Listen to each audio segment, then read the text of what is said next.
This meeting is being recorded. Okay.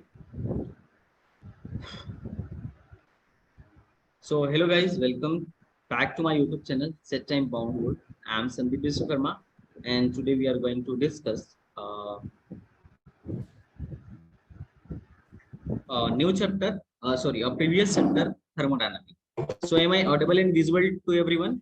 भाई मैं सबको audible and visible हूँ ना? Yes, sir. ठीक है, good, that's good.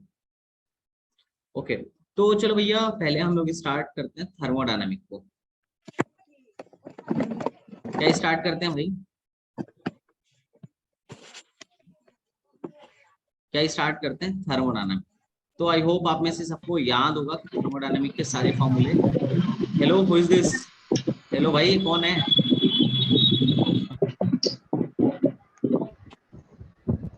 ये रॉबिन, तुम्हें क्लास से निकाल दूंगा.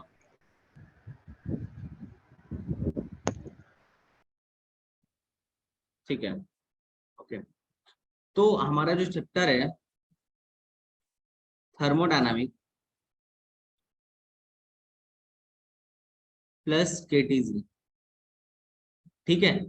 बस दो चैप्टर हमने अभी पढ़ा और इसके इन दोनों के मिला के कितने मार्क्स आ सकते हैं आपके? Would you like to explain कितने मार्क्स तक आ सकते हैं? मैंने बताया था ना, ये 2 मार्क्स मिला के लगभग 5 मार्क्स तक आ जाएंगे आपके. 5 मार्क्स तक लगभग एवरेज पूछा जाता है. 5 मार्क्स तक आपसे पूछा जाता है. 5 मार्क्स तक AMU ट्रिपल में पूछा जाता है. ठीक है, तो एक एक चैप्टर को हम लोग ऐसे चैप्टर को एक. अच्छा, मेरी स्क्रीन दिख रही है ना सबको कि नहीं दिख रही है? ओके, ठीक है. तो चलें हम ऐसे करके चैप्टर्स को निपटाते चलते हैं. तो देखो, पहला हमने जो इसमें फॉर्मूला पढ़ा था, किससे नॉइज आ रहा है? अमन, तुम्हारे माइक से नॉइज आ रहा है. सर मेरा माइक म्यूट है. ठीक है, हाँ. तो हमने जो पढ़ा था, पहला पढ़ा था थर्मोडायनामिक्स में zeroth law of thermodynamics. Zeroth law of thermodynamics. ओ भाई दिलकश, ठीक है. एक है zeroth law of thermodynamics. Zeroth law of thermodynamics क्या कहता है भाई, बताओ मुझे. Hello, yes sir. Zeroth law of, okay, zeroth law of thermodynamics क्या कहता है? आप लोग मुझे बताएं, what was zeroth law of thermodynamics?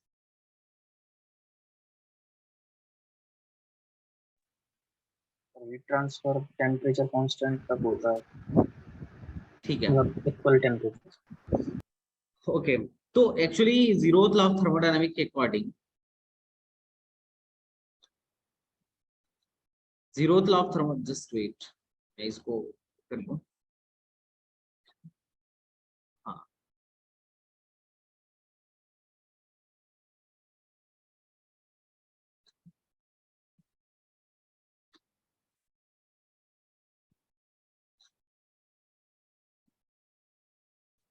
ठीक है, चलें. तो याद करें, ये जो जीरोथ लॉ ऑफ थर्मोडायनामिक्स है वो क्या कहता है? जीरोथ लॉ ऑफ थर्मोडायनामिक्स से कहता है कि अगर कोई ए बी के साथ किसमें है, ए बी के साथ क्या है, टेम्परेचर इक्विलिब्रियम में है. ठीक है, ए बी के साथ क्या है, थर्मोडायनामिक इक्विलिब्रियम में है, और बी सी के साथ थर्मोडायनामिक इक्विलिब्रियम में है, तो ए सी के साथ थर्मोडायनामिक इक्विलिब्रियम में होगा. ये जीरोथ लॉ था. हाँ या ना? बोलिए भाई. अरे जीरोथ लॉ यही था ना? Okay, my screen is visible ना? मेरी स्क्रीन दिख रही होगी सबको. ठीक है, ओके. आवाज नहीं आ रही है? कौन कह रहा है आवाज नहीं आ रही है? ठीक है. उसके बाद से हमने क्या पढ़ा था? First law of thermodynamics. उसके बाद क्या पढ़ा था? First law of thermodynamics. First law of thermodynamics क्या था? कुछ नहीं बोला गया था. किस पे बेस्ड था? वोल्टेज कंजर्वेशन पे. हाँ है ना? बेस्ड ऑन, अरे किस पे बेस्ड था भाई? एनर्जी कंजर्वेशन पे, है ना? अब एनर्जी कंजर्वेशन में क्या था कि अगर किसी भी सिस्टम को आप क्यू एनर्जी देते हैं तो क्या क्या होता है? कुछ एनर्जी उसके इंटरनल एनर्जी में चेंज करने में चली जाती है और बाकी की एनर्जी काम करने में खर्च हो जाती है। तो एनर्जी क्या रही, कंजर्व रही कि नहीं रही। ठीक, अब जो ये डेल्टा यू है, अब सबसे बड़ी बात है कि डेल्टा यू कैसे निकाले, क्यू कैसे निकाले। प्लॉट तब लगाना आएगा ना जब क्यू निकालने आएगा, डेल्टा यू निकालने आएगा, वर्क निकालने आएगा, तभी तो फ्लॉट लगा पाओगे ना। जब निकालने ही नहीं आएगा तो फ्लॉट कैसे लगा पाओगे, तुम बताओ। बोलो यार, रिस्पॉन्ड नहीं कर रहे हो क्या, गधों जैसे यस सर। रिस्पॉन्ड कर रहे हो। ठीक है, तो जब तुम्हें आएगा तब तुम लगा पाओगे। ठीक है, तो एक बात बताओ, पहली चीज डेल्टा यू तो हमेशा फिक्स रहता है। डेल्टा यू का फॉर्मूला हर मतलब किसी भी प्रक्रिया के लिए ये क्या होगा, फिक्स होगा। डेल्टा यू का एक ही फॉर्मूला है जिसको कहते हैं नफरत बटा दो, या दूसरी भाषा में क्या है तो N C V delta T बटा दो। यही कहते हैं ना डेल्टा यू का।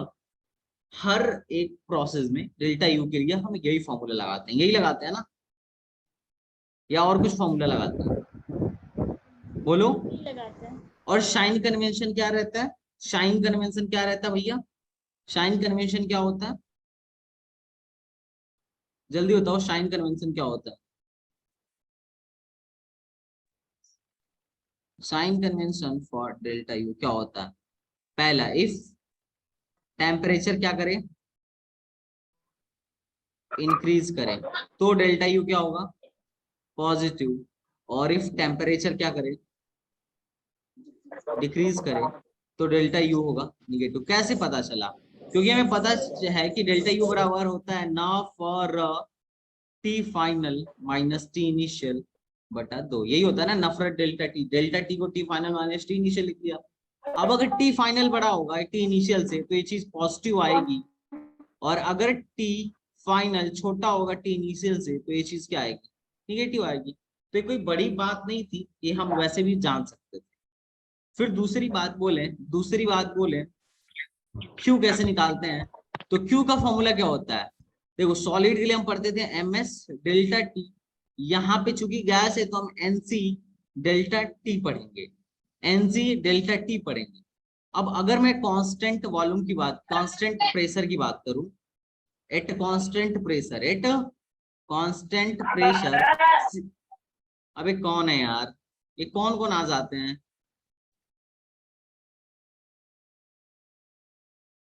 भाई कायदे के साथ पढ़ नहीं पा रहे हो, माइक ऑफ रख के हैं। एट कांस्टेंट प्रेशर पे बात करूं, हेलो भाई मेरी बात समझ में आ रही है, ठीक है। At yes sir. At constant pressure पे बात करूं तो सी क्या होता है, सीपी होता है।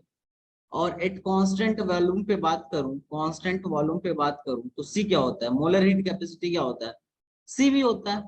यही होता है ना। तो उस केस में एट कांस्टेंट प्रेशर पे क्यू क्या हो जाएगा, N C P delta T. और एट कांस्टेंट वॉल्यूम पे क्यू क्या हो जाएगा, N C V delta T. अब आप बोलोगे कि भैया आप डेल्टा यू का भी फार्मूला यही बता रहे हो और क्यू का भी फार्मूला यही बता रहे हो, कैसे बता रहे हो। तो भाई कंडीशन पे मैंने बताया है, किस पे बताया है, एक कांस्टेंट वॉल्यूम पे बताया है। और अगर आपको इसे वेरीफाई करना हो तो फ्लॉट से वेरीफाई कर दो।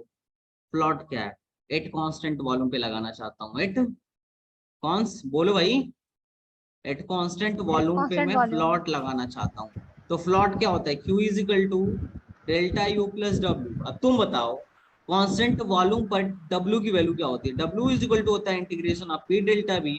अगर वॉल्यूम कांस्टेंट हो तो वर्क डन क्या होता है, जीरो होता है। चेंज इन वॉल्यूम जीरो तो वर्क डन जीरो, क्योंकि हमें पता है वर्क डन बराबर क्या होता है, P डेल्टा V। अब अगर डेल्टा V जीरो तो वर्क डन जीरो। तो अगर वर्क डन जीरो हो गया तो इस केस में क्या डेल्टा यू क्यू के बराबर नहीं हो जाएगा।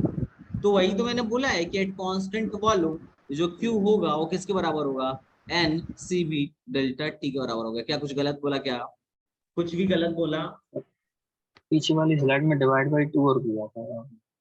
है हाँ सर। भाई, एक और चीज। ये नफरत, अरे यार ये दोनों हाँ एक सर। ही चीज है ना। नफरत बटा दो और N C B delta T एक ही बात है ना। क्योंकि तुम्हें हाँ भी पता है सीबी की वैल्यू क्या होती है, सीबी बराबर क्या होता है, बोलो यहाँ से, बोलो, एफ आर बटा दो, एफ आर बाई टू ना। एफ क्या है, फोर्स, एफ क्या है, क्या है? फ्रीडम ऑफ डिग्री ऑफ हैं? फ्रीडम। अच्छा, Degree of freedom freedom. Of, नहीं फ्रीडम ऑफ बोलो, फ्रीडम ऑफ नहीं sir, degree of freedom. Degree of freedom. हो गए? तो तुमने तुमने पहले क्या लगाना सीखा? फ्लॉट लगाना सीखा। फ्लॉट में तीन चीजें हैं, क्या? Q बराबर डी यू प्लस डब्ल्यू, या इंटीग्रल फॉर्म में D Q is equal to do U plus D W. इसमें तुमने Q का फॉर्मूला सीख लिया, U का फॉर्मूला सीख लिया, बस वर्क डन सीखना है। वर्क डन क्या सा होता है तो तुम्हें बताया, वर्क डन क्या है? पाथ डिपेंडेंट है। क्या है भाई? पाथ डिपेंडेंट है ना? Path dependent. तो अलग अलग प्रोसेस में अलग अलग पाथ होगा। अब हमने बहुत सारे प्रोसेस पढ़े हैं, पहला प्रोसेस बताओ, स्टार्ट करो। आइसोथर्मल। दूसरा प्रोसेस बताओ, आइसोबैरिक। आइसोकोरिक। अगला प्रोसेस बताओ, आइसोबारिक। आइसोबारिक। अगला प्रोसेस बताओ, एडियाबैटिक। एडियाबैटिक। अच्छा, एक और प्रोसेस ले लेते हैं, मान लो साइक्लिक। ठीक है, साइक्लिक प्रोसेस मतलब जिस पॉइंट से चला उसी पॉइंट पे चला आया। तो साइक्लिक प्रोसेस में पहली बात कौन सी चीज जीरो हो जाती है? Work done. साइक्लिक प्रोसेस में वर्क डन कैसे जीरो हो जाएगा यार? क्या ही है? हाँ, ऐसी चीज ना, तुम जिस पॉइंट से चले उसी पॉइंट पे आ गए, इसका मतलब वो चीज जीरो होगा जो पॉइंट पे डिपेंड करती है, जो पाथ पे डिपेंड नहीं स्टेट करती है। फंक्शन। State function. तो सारे के Delta सारे U। स्टेट फंक्शन जीरो हो जाते हैं, तो स्टेट फंक्शन जीरो हो जाता है साइक्लिक प्रोसेस में। ठीक है, तो एक एक हम फंक्शन उसका फॉर्मूला हम लिखते चलते हैं। ठीक है, तो इस पेज पे आ जाते हैं। वर्क डन के लिए तुमने बहुत सारे प्रोसेस मुझे बताए हैं। पहला तुमने बताया है आइसोथर्मल। आइसोथर्मल में बेटा क्या रहता है? टाइम, बोलो, अरे बोलो भाई। टाइम कांस्टेंट होता है कि नहीं होता है? टेम्परेचर कांस्टेंट होता है। सॉरी, हाँ, टेम्परेचर कांस्टेंट होता है। आइसोथर्मल के लिए अगर मुझे वर्क डन पहले स्टेट वो निकालना हो, आइसोथर्मल के लिए अगर मुझे वो पहले वर्क डन निकालना हो, तो मैं क्या लिखूंगा? वर्क डन का फॉर्मूला क्या होता है? P delta V।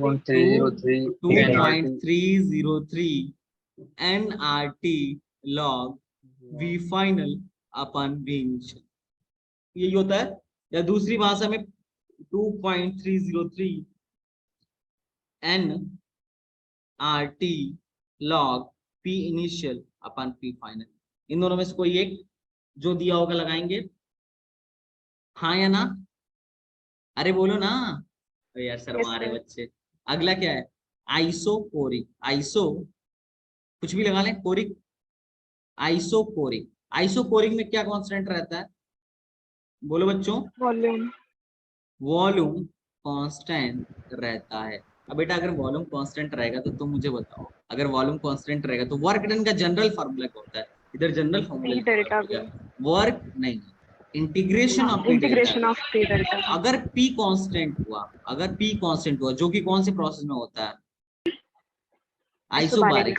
तो उस केस में इंटीग्रेशन ऑफ पी डी भी हो जाएगा, और इंटीग्रेशन ऑफ डी क्या, कहाँ से लेके, इनिशियल से लेके फाइनल तक अगर करूंगा तो ये आएगा P V final minus V initial is equal to P delta V. ये चीज सिर्फ आइसोबारिक के लिए पॉसिबल है, आइसोबारिक के लिए है, ना कि सबके लिए है। और ये जो चीज है ये सबके लिए है। ये जो चीज है ये जनरल किसी में भी लगा दो, सारे फॉर्मूले यहीं से डिराइव। ठीक, तो आइसोकोरिक में अगर वॉल्यूम कांस्टेंट है तो वर्क डन क्या हो जाएगा? तुम ही बताओ। जीरो। वर्क डन क्या हो जाएगा? ए कौन है यार पूरा? बिलाल भाई माइक ऑफ करके रखा करो यार, वरना सबको म्यूट कर दूंगा, फिर शांति से तुम लोग बैठे रहना। ये बात समझ में आ रहा है? आइसोकोरिक वाला गाइस समझ में आया कि नहीं आया? अरे मेरे भाई लोग, Yes, sir. ठीक है। और अगला पार्ट क्या है? आइसोथर्मल हो गया, आइसोकोरिक हो गया, और उसके बाद क्या? आइसो बारिक। आइसोबारिक में क्या कांस्टेंट रहता है? तो प्रेशर कांस्टेंट रहता है। अब जब प्रेशर कांस्टेंट रहता है तो वर्क डन क्या हो जाएगा बताओ? पी डेल्टा वी अभी हमने देखा है। और लास्ट वाला जो सबसे इंपॉर्टेंट है, क्या है बताओ? Adiabatic. एडियाबैटिक। एडियाबैटिक का फॉर्मूला क्या होगा? जल्दी बताओ एडियाबेटिक का फॉर्मूला क्या होगा, बोलो। P final gamma V final minus P initial V initial upon 1 minus, 1 minus gamma. यही है ना, NR यही है ना, डेल्टा T। Yes sir. ठीक है। हाँ और एक उसको वो तुम लिख सकते टेम्परेचर हो, वाला। इसको टेम्परेचर में भी लिख सकते हो, N R डेल्टा T अपन 1 माइनस गामा, ऐसा भी लिख सकते हो, ठीक है। अच्छा वर्क डन की अगर मैं जनरल ग्राफ वाली बात करूं, अगर मैं वर्क डन की बात करूं तो ये होता है इंटीग्रेशन ऑफ पी डीवी। तो इंटीग्रेशन ऑफ पी डीवी का मतलब क्या है, अगर मुझे कभी पी और भी कर्व दिया गया हो, पीवी कर्व दिया गया हो, पीवी कर्व दिया गया हो, तो वर्क डन कैसे निकालूंगा, तो एरिया अंडर कर्व से, किससे निकालूंगा, area under curve. Under curve से। अब देखो इंपॉर्टेंट बात, साइन कन्वेंशन के लिए पहला साइन कन्वेंशन क्या है, if work done on system, अगर हम सिस्टम पे काम कर रहे हैं तो वर्क डन क्या होगा, अगर हम सिस्टम पे काम कर रहे हैं मतलब हमने एक मशीन बनाई, एक बाइक बनाई और बाइक को अपने सर पे उठा के चौराहे पर ले जा रहे हैं, तो क्या काम हो रहा है, निगेटिव काम हो रहा है। और अगर if work done by system, अगर हमारा सिस्टम काम कर रहा है, हमारी बाइक हमें बैठा के चौराहे पे ले जा रही है, तो पक्का पॉजिटिव काम हो रहा है, हमने इसीलिए बनाया था, पॉजिटिव चीजें चल रही है, ठीक। और दूसरी बात, अगर वॉल्यूम बढ़े, इफ वॉल्यूम इंक्रीज, तो वर्क डन क्या होगा, पॉजिटिव। इफ वॉल्यूम डिक्रीज, अगर वॉल्यूम घटेगा तो वर्क डन क्या होगा, निगेटिव। सिंपल से लॉजिक है, बात समझ में आ रहा है, बात समझ में आ रहा है। और पांचवी बात, फॉर साइक्लिक प्रोसेस, अच्छा एडियाबेटिक में क्या जीरो होता है,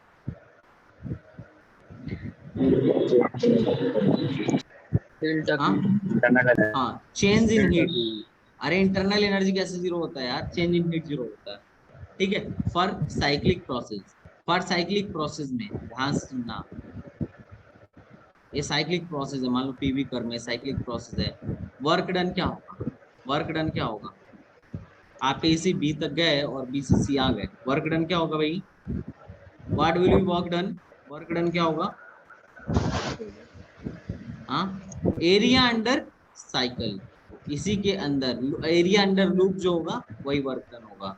ये सब याद होगा तुम्हें, सब अच्छे से हम लोगों ने पढ़ा है, ठीक है। अब यहाँ से तुम्हारा काम हो गया खत्म, ये तुम्हारा रिवाइज हो गया वर्क डन निकालना, ठीक है। रिवाइज हुआ कि नहीं हुआ, क्लियर हुआ, यस। ठीक है। तो चलो अब लगे हाथ, हम प्रोसेस को भी पढ़ लेते हैं, तो एक एक प्रोसेस को हम पढ़ लेते हैं। अब हम लोग प्रोसेस को पढ़ लेते हैं, ठीक है, पढ़ लेना, यस सर। चलो ओके। आ जाओ भाई, पहली बात हमको थोड़ा सा इस पे ध्यान देना होगा, मोलर हीट कैपेसिटी, ठीक है। ये किसका माइक है, हुज माइक, एमन, हैरी, मैं निकाल दूंगा हैरी तुमको क्लास से, रुको निकाल ही देता हूँ।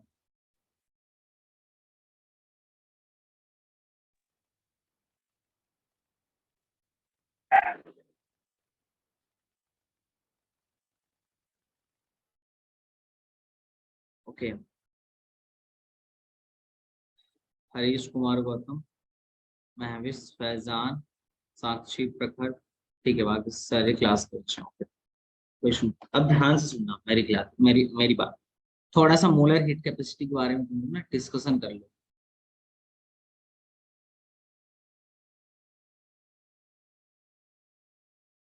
मोलर हीट कैपेसिटी, ठीक है, मोलर हीट कैपेसिटी। अब मोलर हीट कैपेसिटी क्या होता है, dq बाई एन dt, ये मोलर हीट कैपेसिटी होता है, बात समझ में आ रहा है।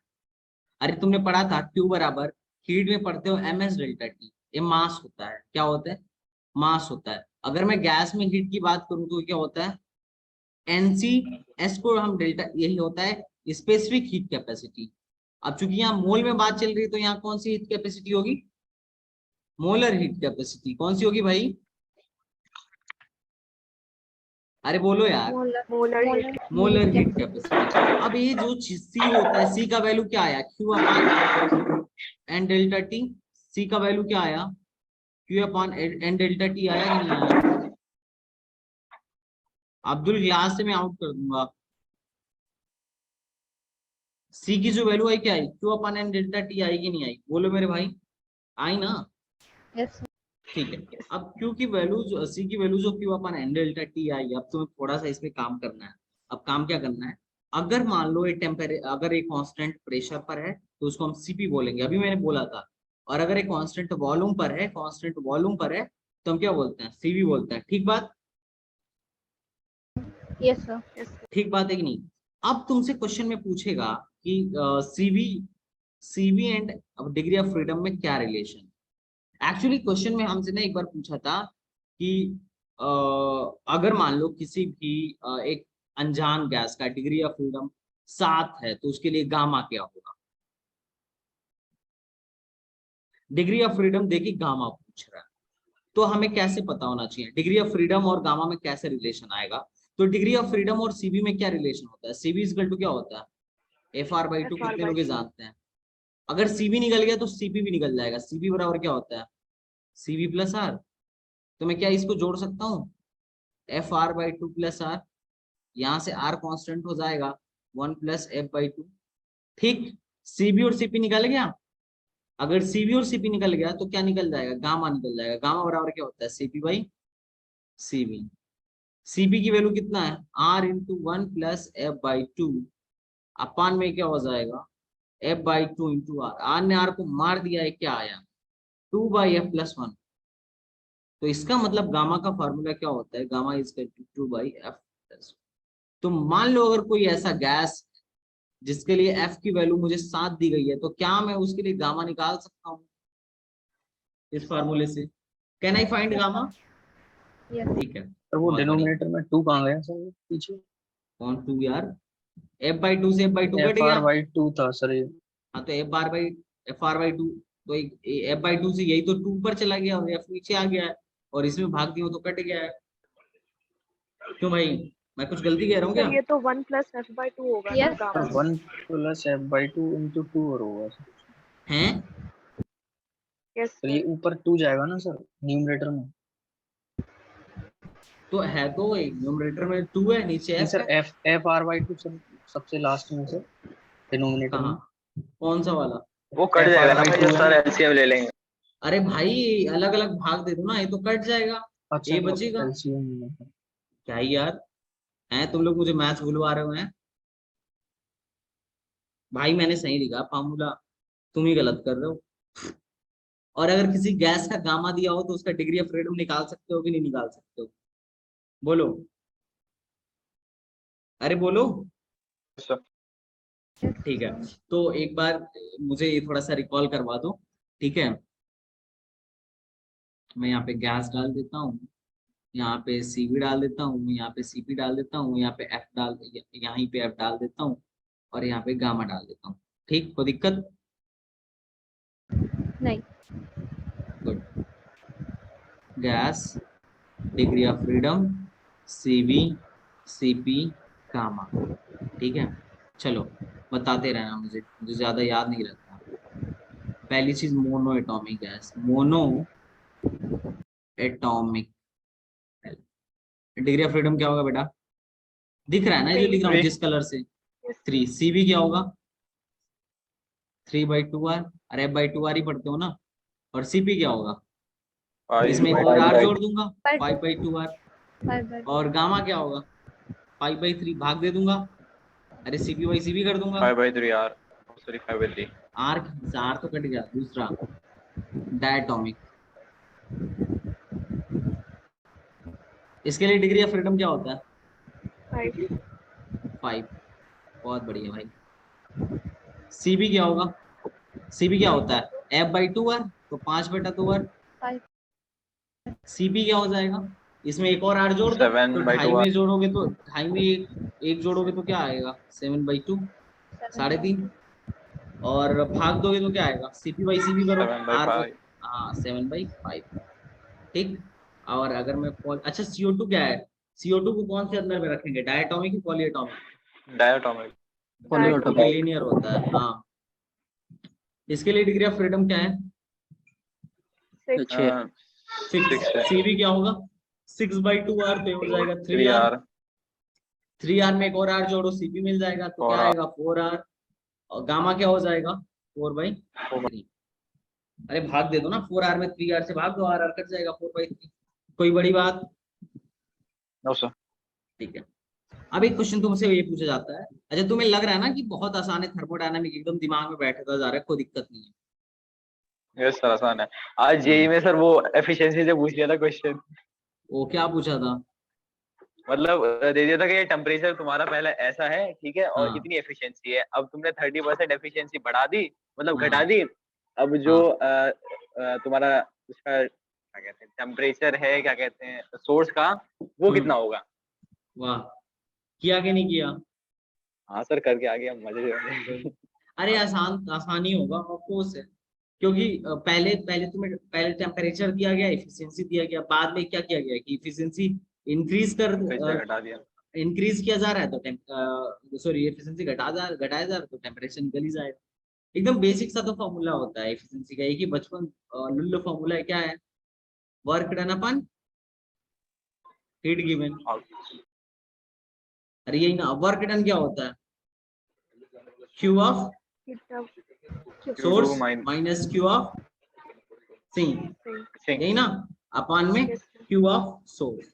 अब हमें पता है भाग देंगे तो ये क्या हो जाएगा 1 माइनस क्यू ऑफ सिंक और अपान क्यू ऑफ सोर्स। अब मान लो सिंक का टेम्परेचर T2 है और सोर्स का टेम्परेचर T1 है, तो फॉर्मूला क्या हो जाएगा 1 माइनस T2/T1, खत्म।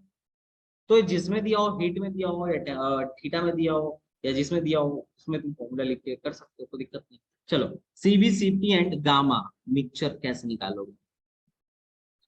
अगर मान लो अलग अलग मोल की गैस है, मान लो मोनोएटॉमिक डायटॉमिक करके गैस है, अब अगर इनको मिक्स किया जाता है तो क्या इनका सीपी और सीबी बदल जाएगा, चेंज हो जाएगा कि नहीं हो जाएगा? बताओ, तुम ही बताओ ना। एक मोनोएटॉमिक जाएगा। गैस है 1 मोल, एक मोनोएटॉमिक गैस है, और एक डायटॉमिक गैस है, मान लो 2 मोल।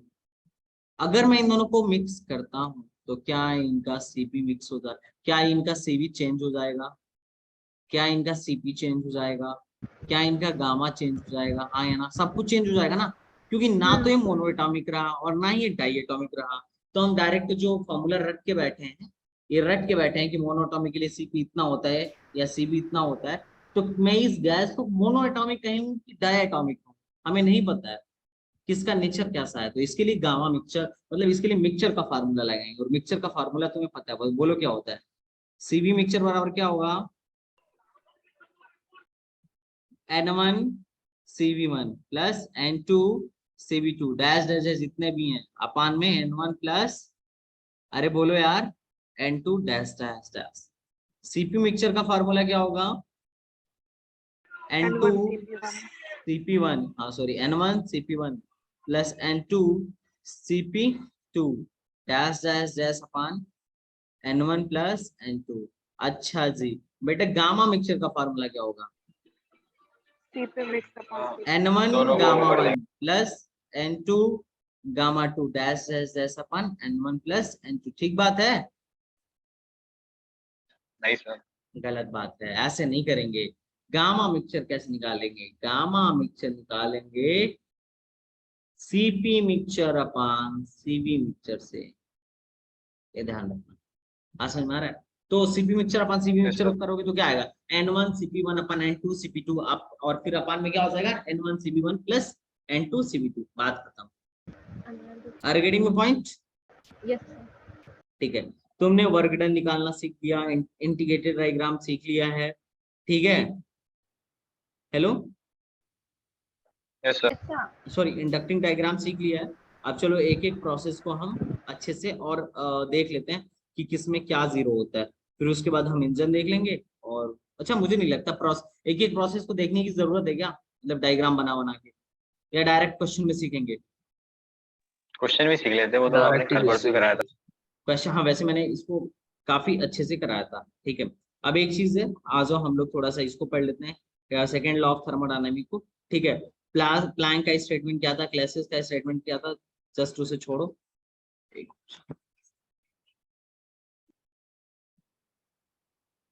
केमिस्ट्री की थर्मोडायनेमिक्स भी ऐसी है क्या? मतलब हाँ ऐसे ही है। जैसे उसमें फॉर्मूला है आपका delta Q is equals to delta U plus delta W,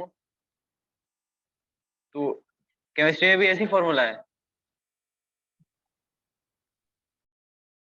नहीं भाई, उसमें डेल्टा यू पार्टी बदल साइन लेता है। चेंजेस है। हाँ उसमें साइन चेंज हो जाता है, और मैंने बताया तो था क्यों साइन चेंज हो जाता है, उसमें क्योंकि उसमें वो डेल्टा सब ना, वो सब वर्क डन को पहले ही निगेटिव मान रखते हैं। जो तुमने साइन कन्वेंशन पढ़ा है ना, उसमें उन्होंने उल्टा सारा मान चीज रखा है। डेल्टा यू पे ये डेल्टा फिजिक्स में यू पे आपने सारा पढ़ाई कहानी दी है। थी। ठीक है, वहां पे उन्होंने क्या रखा है, उसको उल्टा ये मान आज रखा है। पूछ लिया था इन्होंने, मतलब फिजिकल केमिस्ट्री में पूछा था क्वेश्चन, तो ओहो, हो मैंने गया, तुम्हें पहले ही कहानी बताई थी। हार्ड हो गया। सर इस पे सारा आपने डेल्टा लड़ाई यू लड़ी पे थी, कहानी। लड़ाई करवाई थी। चलो सर मुझे केमिस्ट्री वालों का बेकार लगता है, मतलब कुछ भाई, भी। मुझे भी बेकार लगता है केमिस्ट्री वालों का कहानी।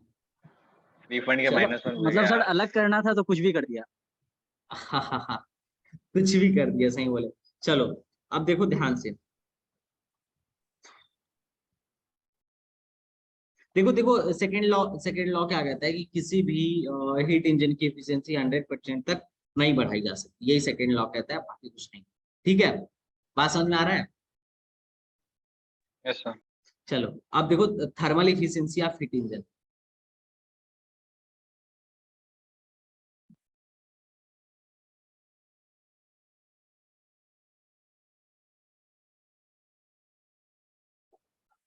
अब यार हीट इंजन की थर्मल एफिशिएंसी क्या होगी? तो तुम्हें पता है कि पहली बात, किसी भी हीट इंजन में कितने पार्ट होते हैं? 3। पहला क्या होता है? सोर्स, जहां से हम उसको ऊर्जा देते हैं, ये ऊर्जा का स्रोत है। उसके बाद ये क्या है? इंजन है, ये वर्किंग सबस्टांस है जो हमारे लिए काम करेगा। और उसके बाद एक, चूंकि गर्म ना हो इंजन, इसके लिए एक टेम्परेचर बाहर निकालने के लिए एक सिंक बना होता है। क्या बना होता है? सिंक बना होता है। बात समझ में आ रहा है? बात समझ में आ रहा है? अब सोर्स का यस। मान लो टेम्परेचर T1 है, और सिंक का टेम्परेचर T2 मेंटेन है। ठीक, T2 मेंटेन है। बात समझ में आ रहा है? अब तुम्हें पता है हमेशा सोर्स चूंकि हीट ही दे रहा है, हीट बना रहा है और हीट दे रहा है, तो इसका टेम्परेचर हमेशा ज्यादा होगा, T1 ज्यादा होगा T2 से। ठीक, ये बात यहाँ तक समझ में आई? अब मान लो तुम्हें किसी भी मशीन से काम करवानी है, तो मान लो सोर्स ने Q एनर्जी दिया। कितना एनर्जी दिया? Q1 एनर्जी मान, कितना एनर्जी दिया भाई? Q1 एनर्जी दिया, और इंजन ने W काम किया, और उसके बाद से जो एनर्जी बच गई, उसने उस एनर्जी को किधर भेज दिया? सिंक के घर भेज दिया कि भैया आप लोग, ये वेस्ट एनर्जी है, Q2 एनर्जी। क्योंकि पूरा का पूरा एनर्जी तो ऑब्जॉर्व कर नहीं सकता, पूरी की पूरी एनर्जी से काम कर नहीं सकता, तो कुछ एनर्जी लेके काम कर देता है, बाकी जो इसके एफिशिएंसी से बाहर एनर्जी हो जाती है, उसको इस सिंक में डाल देता है। बात समझे? यहां तक समझ में यस आई? सर। तो इसने कितना काम किया? कितना काम किया? तो इसने Q1 माइनस Q2 काम किया। क्यों? क्योंकि इन्हीं के डिफरेंस के बराबर तो एनर्जी इसने लिया है। मैंने तुम्हें 100 रुपए दिया, तुमने उसमें से कुछ काम किया, और बाकी का 30 रुपए तुमने क्या कर दिया? दान पेटी में डाल दिया। तो तुमने कितने रुपए का काम किया? 100 माइनस 30, 70 रुपए का काम किया है कि 70 नहीं? ठीक, तो यही है, इसको Q1 एनर्जी दी गई, उसने कुछ काम किया, और बाकी की एनर्जी को दान पेटी में डाल दिया, इसके बस का था ही नहीं उतनी एनर्जी एब्जॉर्ब करना। तो उसने कितना एब्जॉर्ब किया? Q1 minus Q2। तो इस इंजन की इफिशियंसी क्या होती है? हमेशा ये इफिशियंसी होता है आउटपुट अपॉन इनपुट। बात समझ में आ रहा है? इससे तुम्हें आउटपुट कितना मिल रहा है? इंजन जो काम कर रहा है वही हमारे लिए आउटपुट, घोड़े खाओ। और उसके बाद से इनपुट कितना है बेटा? जितना हमने इसको हीट दिया है, तो हीट क्या है? Q1। तो इसका मतलब जो इसकी इफिशियंसी आ रही है Q1 minus Q2 by Q1। तो यहां से इफिशियंसी जो आएगी 1 माइनस Q2 बाई Q1 आएगी। बात समझ में आ रहा है? तो मैं कह सकता हूँ कि इफिशियंसी देखो हमेशा Q2 1 माइनस, एक में से कुछ घट रहा है, तो क्या मैं कह सकता हूँ कि इफिशियंसी हमेशा 1 से कम होगा? ये बात ठीक समझ में आई? ये यस बात सर। आई यस कि सर। नहीं? यस बहुत। सर। अगर मैं परसेंटेज इफिशियंसी की बात करूं, तो कुछ नहीं होगा, ये वही होगा, work done upon Q1 multiply by 100। अच्छा, वर्क डन अपन Q1 ये 1 माइनस आया था ना Q2 by Q1 multiply by 100, यही परसेंटेज एफिशिएंसी था। और हमको पता है कि हम हमेशा Q2 बाई Q1 को क्या लिख सकते हैं, इसके कॉरस्पॉन्डिंग टेम्परेचर से क्या कर सकते हैं, रेशियो सेम होता है ना, Q2 by Q1 is equal to T2 by T1 होगा। इसका मतलब ये नहीं है कि Q2 T2 के बराबर है और Q1 T1 के बराबर है, ये नहीं समझ लेना, रेशियो सेम है। बात समझ में आ रहा है? अच्छा 4/8, ठीक है, बात समझ में आ रहा है? और 16/64 ए बराबर है ना, जी सर। अरे 16/32 बराबर है ना, लेकिन 4 16 के बराबर नहीं है और 8 32 के बराबर नहीं है, ध्यान रखना। तो ये नो रेशियो है, ये रेशियो बराबर है इनका। बात समझ में आ रहा है? अब रेशियो क्यों बराबर है तुम्हें पता है ना, Q2 को क्या लिख सकते हो, MS/T2 और Q1 को क्या लिख सकते हो, MS/T1। तो ये MS कट जाएगा, T2/T1 आ जाएगा, समझे? तो इसका मतलब एफिशिएंसी का formula 1/T2 minus T1 multiply by 100। T2 बड़ा होता है कि T1 बड़ा होता है? T1 हाँ, T1 हमेशा सोर्स का टेम्परेचर ज्यादा होता है। ये तुम्हें समझ में आया कि नहीं आया? आया? yes sir yes sir. चलो अगला जो है that is coefficient of performance of a refrigerator.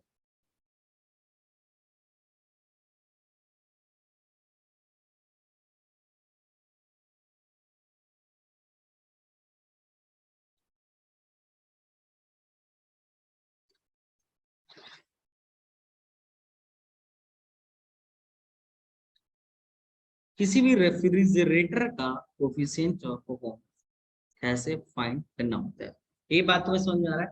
अब देखो रेफ्रिजरेटर क्या काम, रेफ्रिजरेटर क्या काम करता है?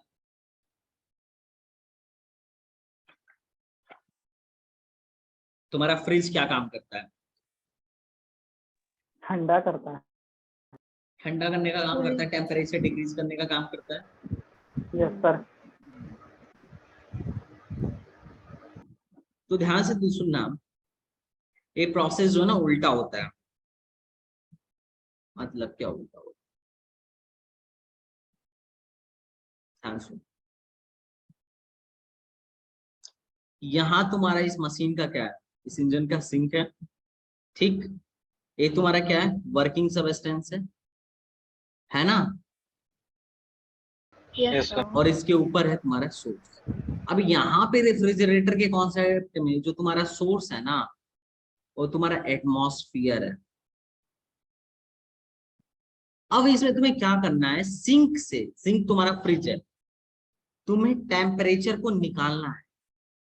सबसे पहले तुम क्या करते हो, तुम ना वर्किंग सबस्टेंस जो है वहां को काम करता है और सिंक से टेम्परेचर को निकालता है, मतलब सिंक से हीट को निकालता है। सिंक से मान लो Q2 हीट निकाल रहा है और Q2 हीट में से Q1 हीट को क्या कर रहा है, एटमॉस्फेयर में फेंक दे रहा है, खत्म। बात समझ में आ रही? मतलब फ्रिज में से हीट निकाल के वो एटमॉस्फेयर को ट्रांसफर कर रहा है। तुमने W काम किया, तुम्हें पहले ही काम करना पड़ेगा। यहाँ पे हीट देखो ये कैसा प्रोसेस है, तुम लो टेम्परेचर से हीट निकाल के हाई टेम्परेचर को दे रहे हो, नॉन स्पॉन्टेनियस प्रोसेस है ना। जब भी कोई ऐसा काम जो खुद नहीं हो सकता है, जैसे ऊपर से नीचे पानी गिराना हो, तो स्पॉन्टेनियस है, खुद हो जाएगा। तुम ऊपर ले जाके पानी छोड़ दो, ऑटोमेटिक गिर जाएगा ना। अरे सोर्स से हीट को इधर देना, सिंक तक देना आसान है क्योंकि ऑटोमेटिक हो जाएगा हाई टेम्परेचर से लो टेम्परेचर। लेकिन अगर नीचे से ऊपर पानी ले जाना हो तो ऑटोमेटिक जाएगा क्या, मोटर लगाना पड़ेगा, तुम्हें एक्सटर्नल किसी चीज से काम करना पड़ेगा। तो इसीलिए फ्रिज में हमें क्या करना है, एक्सटर्नल कूलर लगाना पड़ता है। क्या काम करता है, मान लो W काम किया और सिंक से Q2 एनर्जी निकाल के Q2 एनर्जी निकाल के Q2 एनर्जी निकाला और जिसमें से Q1 एनर्जी किसको दे दिया, एटमॉस्फेयर को दे दिया। बात समझ में आ रहा है? Yes sir. बात समझ में आ रहा है? ठीक है। तो इसके लिए कोफिशिएंट ऑफ परफॉर्मेंस क्या होगा, जिसको हम बीटा कहते हैं, ये होता है कि तुमने कितना एनर्जी एटमॉस्फेयर में, हमारा मेन मोटो क्या है, एनर्जी को एटमॉस्फेयर में ट्रांसफर करना। इसका मेन मोटो यही है ना, एनर्जी को एटमॉस्फेयर में ट्रांसफर करना। तो बीटा इज इक्वल टू क्या होगा, कितना एनर्जी तुमने ट्रांसफर किया और उसके लिए हमने कितना काम किया। ये वर्क जो था ये हमारे लिए क्या था, इनपुट था। अरे हम इनपुट क्या डाल रहे हैं, हम काम कर रहे हैं, यही हमारा इनपुट है, और कितना काम मशीन कर रहा है ये आउटपुट है। बात समझ में आया? Yes, sir. तो ये θ1 इक्वल टू वर्क डन कितना होगा, तुम बताओ वर्क डन कितना होगा। θ2 हीट Q2 निकाला minus और Q1 θ2 हीट निकाला, minus- हाँ Q2 हीट निकाला और Q1 दे दिया, यही हो जाएगा। बात समझ में आ रहा है? बात समझ में आ रहा है? बात समझ में आएगी नहीं आ? I yes sir बस ये चीज हो गया। अब तुम अगर ना उससे डिवाइड कर दो, Q1 से डिवाइड कर दो, तो ये हो जाएगा 1/Q2 माइनस Q1 माइनस 1। अब Q2 बाई Q1 को क्या लिख सकते हो, 1/Q2 किस टेम्परेचर पे, T2 पे, और T2 एक by T1 टेम्परेचर T1 है, तो मैं इसको लिख देता हूँ T2 बाई T1, एलसीएम ले लो, ये हो गया T1 आंसर। आ गया बीटा, आ गया कि नहीं बीटा आंसर, आया कि नहीं बीटा, आया कि नहीं? सर ऊपर Q2 होगा सर, इसमें क्या Q2 by W होगा सर, कितनी हीट एनर्जी निकाल पा रहे हैं सिंक से। Q2 एक कितना एटमॉस्फेयर को ट्रांसफर कर रहे होना चाहिए, T1 सर, तो फिर सर Q2 ग्रेटर होना रहेगा, चाहिए 1 सर। से ज्यादा आएगी सर Q2 होना चाहिए ना, कोएफिशिएंट ऑफ Q2 परफॉर्मेंस। और निकाल रहा है तो T2 होना चाहिए ना सर ऊपर में, और ऊपर T1 में माइनस, यहाँ पे Q1 upon Q1 minus Q2 होगा। क्योंकि सर वर्क जो होगा क्योंकि Q2 plus W equal to Q1 होगा वर्क जो होगा, sir, Q2 plus W equal to Q1 होगा। पर अगर ऊपर हाँ T1 रहा Q2 तो सर वो ग्रेटर प्लस, देन 1 आएगा वो वैसे ही। तो इस अकॉर्डिंग सर नहीं बीटा तो हमेशा ग्रेटर देन 1 ही होता है ना,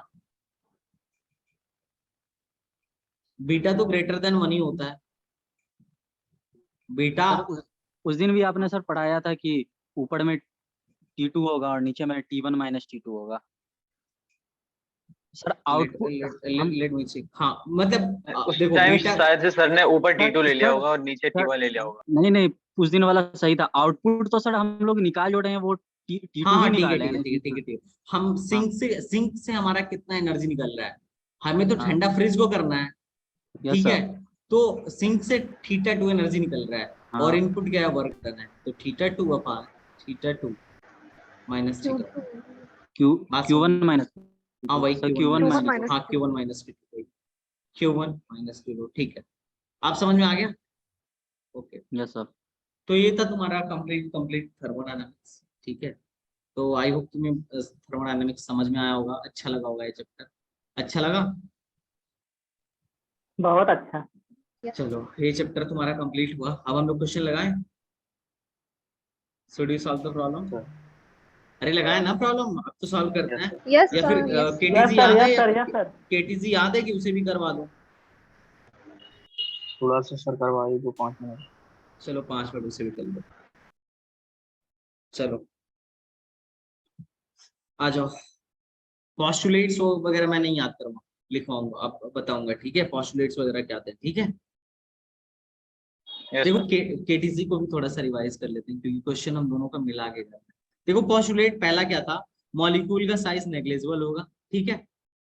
मॉलिक्यूल को एक स्फीयर माना जाएगा और हर एक कोलिजन कैसा होगा, इलास्टिक हो, ठीक। और तीसरा पॉइंट क्या था कि मॉलिक्यूल के बीच कोई भी इंटरेक्शन फोर्स नहीं होगा।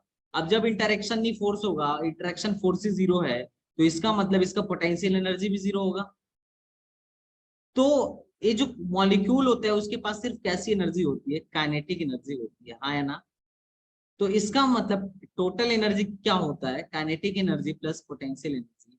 तो किसी भी मॉलिक्यूल का टोटल एनर्जी क्या होगा, बोलो, काइनेटिक एनर्जी के इक्वल होगा। कितने लोग मेरी बात समझ गए, बोलो यार, Yes, sir. हाँ या ना।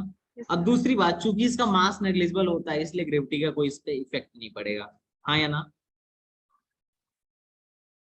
है ना। Yes, sir. और लास्ट बात कि हर एक गैस आइडियल गैस नहीं होता है, आइडियल गैस असली में एग्जिस्ट ही नहीं करता है, ठीक।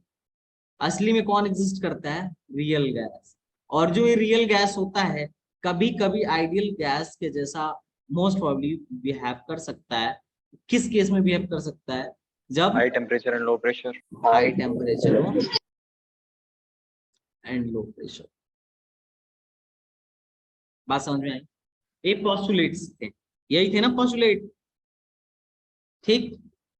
उसके बाद से हमने थोड़ा सा मोल के बारे में जानकारी दी। हमने बोला था कि अगर मोल किसी भी सबस्टेंस का मोल निकालना है तो इसके चार्ट था, इसका 3 चार्ट था। पहला क्या था कि अगर उसका मास दिया गया होगा तो कैसे मोल निकालेंगे, अगर वो गैस है और उसका वॉल्यूम दिया गया है तो कैसे मोल निकालेंगे, और अगर कोई पार्टिकल है उसके नंबर ऑफ पार्टिकल, मतलब अगर कोई भी सबस्टेंस है उसके नंबर ऑफ पार्टिकल दिए गए हैं, नंबर ऑफ पार्टिकल दिए गए हैं तो कैसे मोल निकालेंगे, जिसको हम एन कहते हैं, ठीक। तो भैया अगर मोल निकालना है, और इसका उल्टा भी हो सकता है कि अगर हम मोल से मास निकालना तो मास कैसे निकालेंगे। मान लो बोला गया कि 2 मोल ऑक्सीजन गैस है, बताओ कितना ग्राम ऑक्सीजन है इसमें। तो सिंपल था, देखो जब भी मोल से दूर जाएंगे, जब भी मोल से दूर जाएंगे क्या होगा, जब भी मोल से दूर जाएंगे तो क्या करेंगे, मल्टीप्लीकेशन। गुणा करेंगे, और जब भी मोल के पास आएंगे तो भाग देंगे। मोल से दूर गया गुणा किया, मोल के पास है भाग दिया, मोल से दूर गया गुणा किया, मोल के पास है भाग दिया। किससे गुणा भाग करना है, तो देखो जब भी मोल से मास निकालना हो तो molecular molecular molecular sorry sorry atomic weight से, यहाँ मॉलिक्यूलर वेट भी कह सकते हो, अगर मॉलिक्यूल है तो मॉलिक्यूलर वेट और एटम है तो एटॉमिक वेट से गुणा या भाग करना है।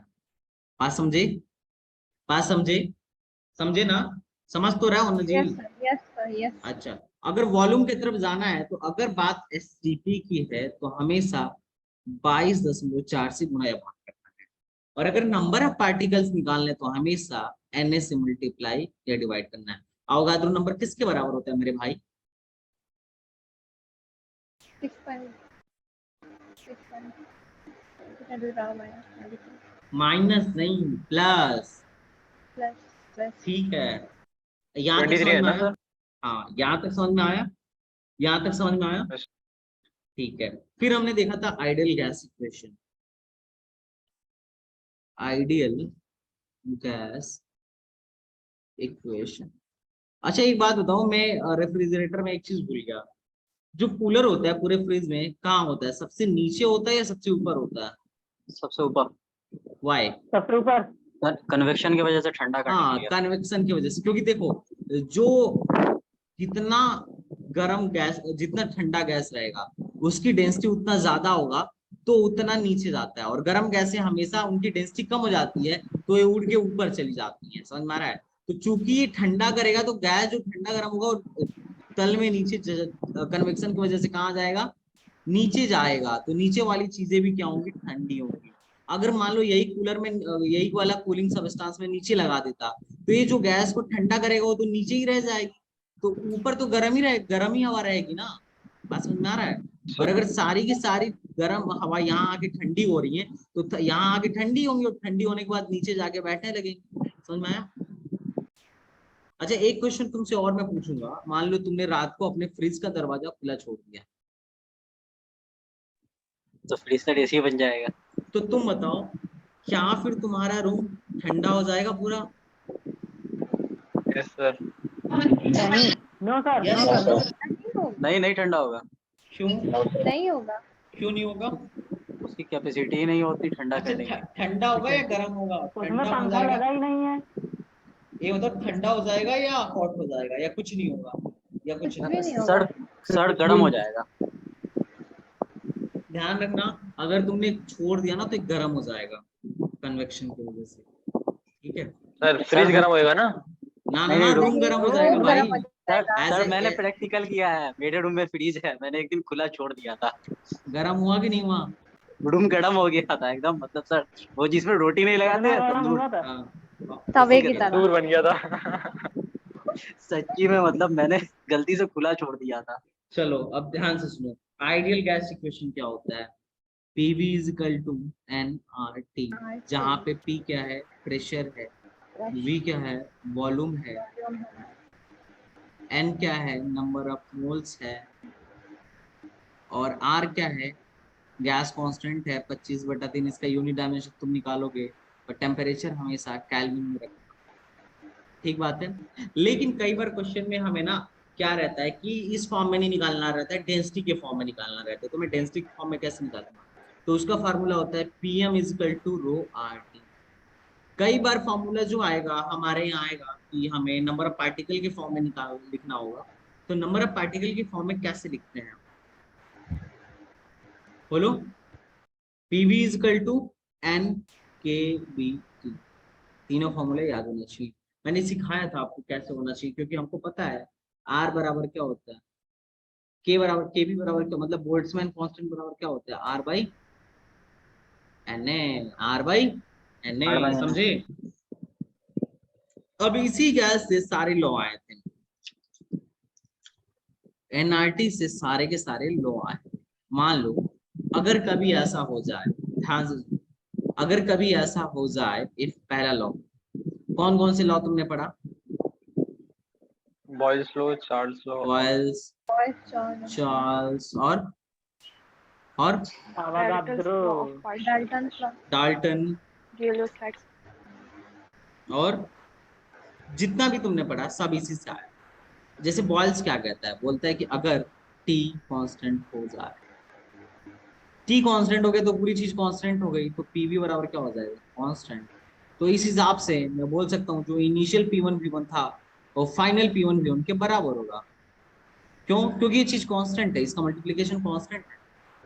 चार्ल्स ने क्या बोला था, अगर क्या कांस्टेंट हो जाए, अगर वॉल्यूम कांस्टेंट हो जाए तो V प्रोपोर्शनल टू T होगा। तो मैं बोल सकता हूँ P1/T1 = P2/T2। सॉरी, V1 अगर प्रेशर कांस्टेंट हो जाए तो V1/T1 = V2/T2 होगा। क्या दोस्त। और डाल्टन ने क्या बोला था कि अगर कभी भी इनमिसिबल गैस को, बहुत सारे गैसेस हैं, इनमिसिबल गैस को एक साथ कलेक्ट किया जाए तो उनका जो नेट प्रेशर होगा हर एक गैस के पार्शियल प्रेशर के सम के बराबर। यही बोला था ना डाल्टन ने। बात समझ में आई कि नहीं आई, अरे बोलो यार। Yes sir. चलो चलो अगला पार्ट। फिर अगला आर्टिकल था कि प्रेशर कोई भी, मतलब अगर मान लो मैंने एक सिलेंडर में गैस भर दिया या एक क्यूबिकल कुछ भी है, इसमें मैंने गैस भर दिया, तो ये कितना इसके दीवारों पर प्रेशर लगाएगा। प्रेशर क्या था आर्टिकल का नाम, प्रेशर एक्सर्टेड बाय गैस।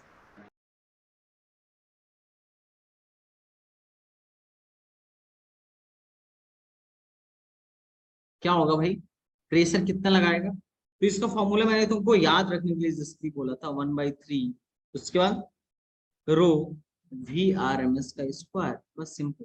ये तुम्हें याद रखना है। क्या याद रख पाओगे, बोलो। इंशाल्लाह। ओके। यस। अगला आर्टिकल था मैक्सवेल ने वेलोसिटी को, मतलब एक कर्व बनाया था, वेलोसिटी को अलग अलग डिस्ट्रीब्यूट करके कर्व बनाया था। तो मैक्सवेल, अगला क्या था, मैक्सवेल डिस्ट्रीब्यूशन कर्व, हाँ distribution of velocity.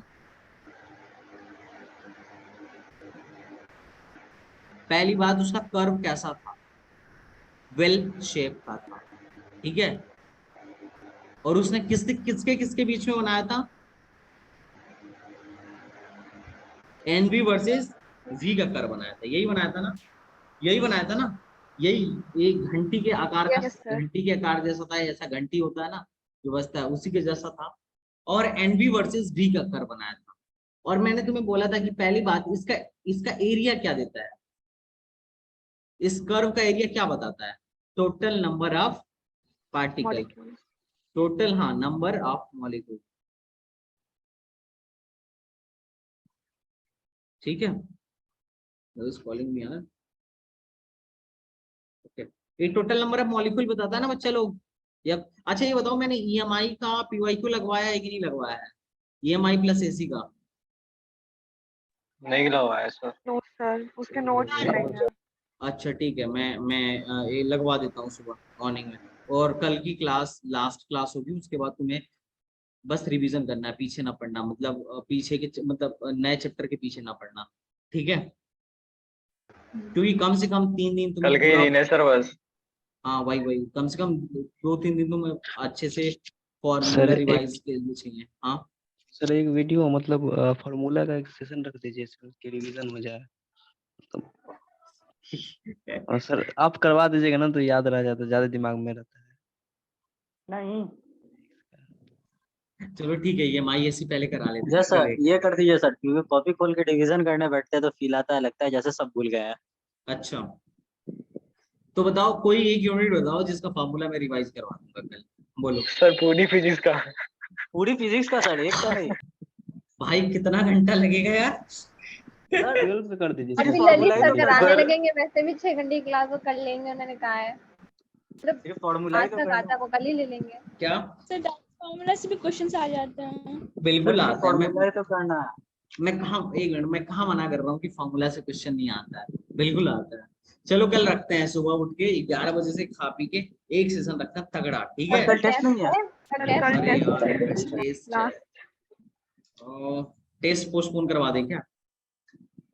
Postpone sir क्या 31 30 जुलाई कर पे कराओगे? दीजिए। पता है, अरे देंगे कोई सर। नहीं, अरे कोई नहीं, ये टेस्ट सर तो 1 आज अगस्त को 28, कर दीजिए। 30 नहीं, टेस्ट तो 30 को भी हो जाएगा ना। तुम लोग 30 को रात को निकलोगे ना, या एक दिन पहले निकल भाई जाओगे? 30 को सुबह को ही मतलब निकलना होता है, अब 30 को ना रखो। सर चलो 29 ठीक है। को कर दो साहब। 29 टेस्ट तो 29 को तो है ही तुम्हारा, हम्म। ठीक है? टेस्ट तो 29 को अच्छा ही है। आज चलो 28 है। हाँ भाई, हाँ ये लगा था। चलो देखते हैं तो सेशन हम लोग शाम में रखेंगे, ठीक है? सेशन हम लोग शाम में रखेंगे, ओके? Okay sir. चलो हाँ, कुछ इंपॉर्टेंट फॉर्मूला सच कह रहे हो यार, रिवीजन करेंगे लंबा चौड़ा तगड़ा।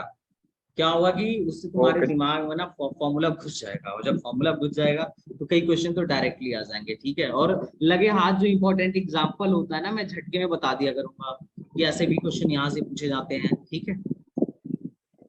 ठीक है sir.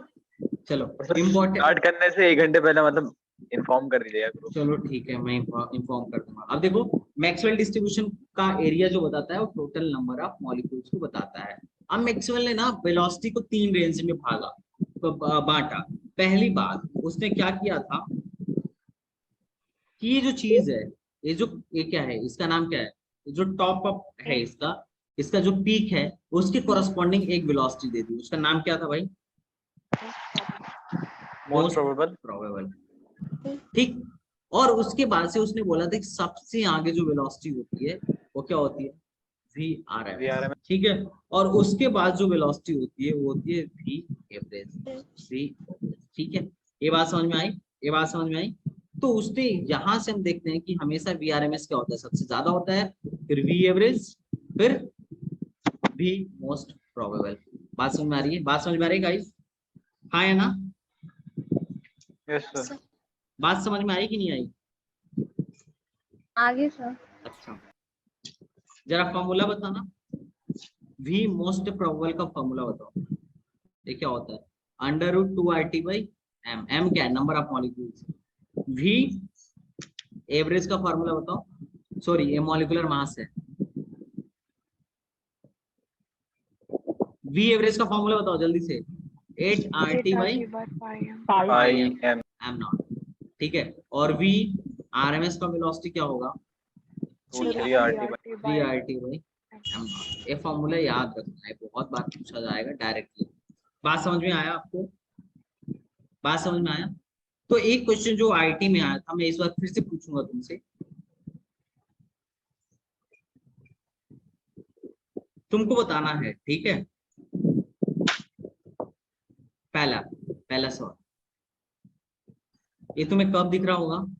And this is second, this is second floor, ठीक है? दोनों वेल सेप के ही हैं, हो सकता है मुझसे गलत अच्छा ना बनाओ। पहला सवाल है कि हाँ, इन दोनों में से किसका एनबी का कर्व, एनबी वर्सेस बी का कर्व है, बताना है। कर्व फर्स्ट है, कर्व सेकंड, मतलब इनमें टेम्परेचर किसका ज्यादा है, पहली बार टेम्परेचर पे कमेंट करना है, और दूसरा नंबर ऑफ मॉलिक्यूल्स पे, नंबर ऑफ, देखो एक n मोल का गैस था, उसका अलग अलग टेम्परेचर पर ऐसा ग्राफ बना है, एक ही गैस है उसके अलग अलग टेम्परेचर पे ऐसा ग्राफ बना है। तो तुम्हें बताना है कि टेम्परेचर पे कमेंट करना है और नंबर ऑफ मॉलिक्यूल्स पे कमेंट करना है।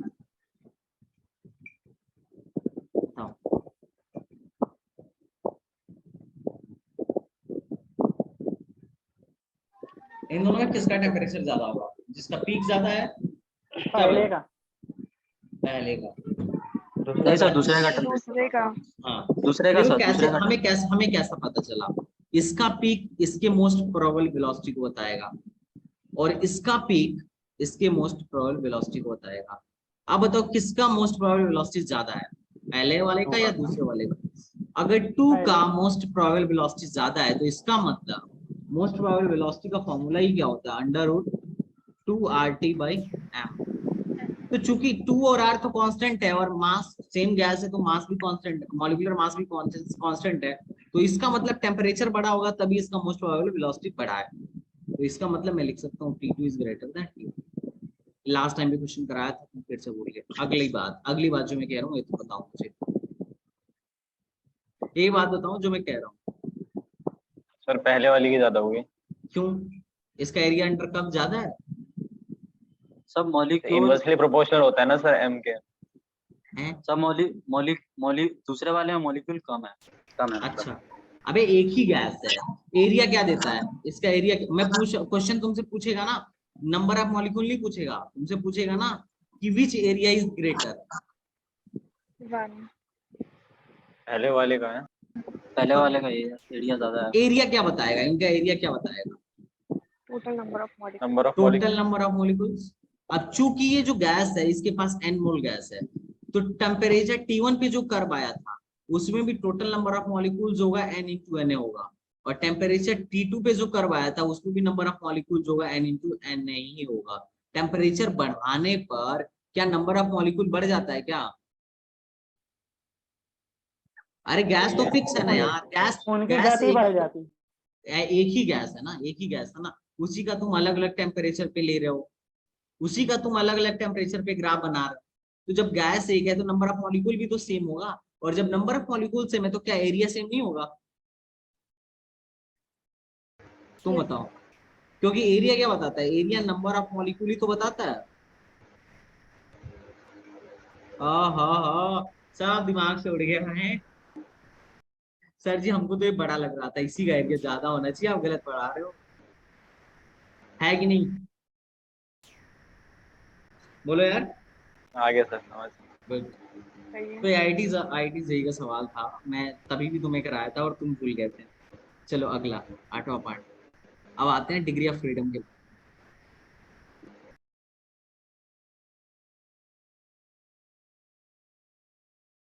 डिग्री ऑफ फ्रीडम, ठीक है ठीक है, बात समझ में आ रहा है? अब डिग्री ऑफ फ्रीडम क्या बताता है कि किस मतलब कितने तरीके से क्या कर सकता है, कितने तरीके से कोई भी गैस मॉलिक्यूल मोशन करने के लिए क्या है, मोशन करने के लिए क्या है, मतलब कितने तरीके से मोशन वो कर सकता है।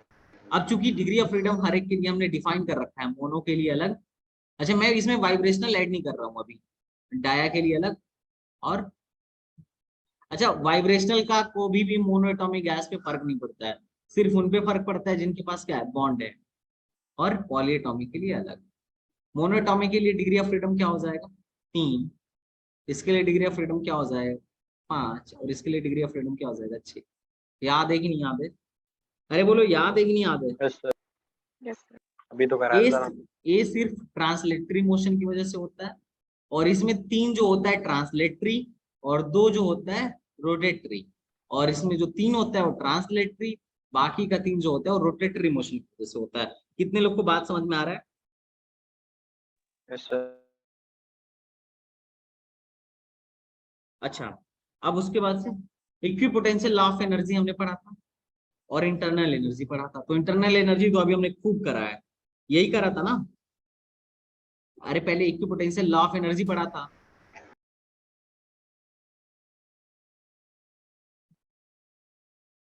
यही पढ़ा था कि नहीं पढ़ा था?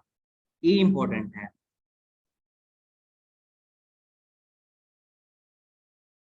अरे मेरे भाई बताओ ना, हाँ या ना? Yes sir.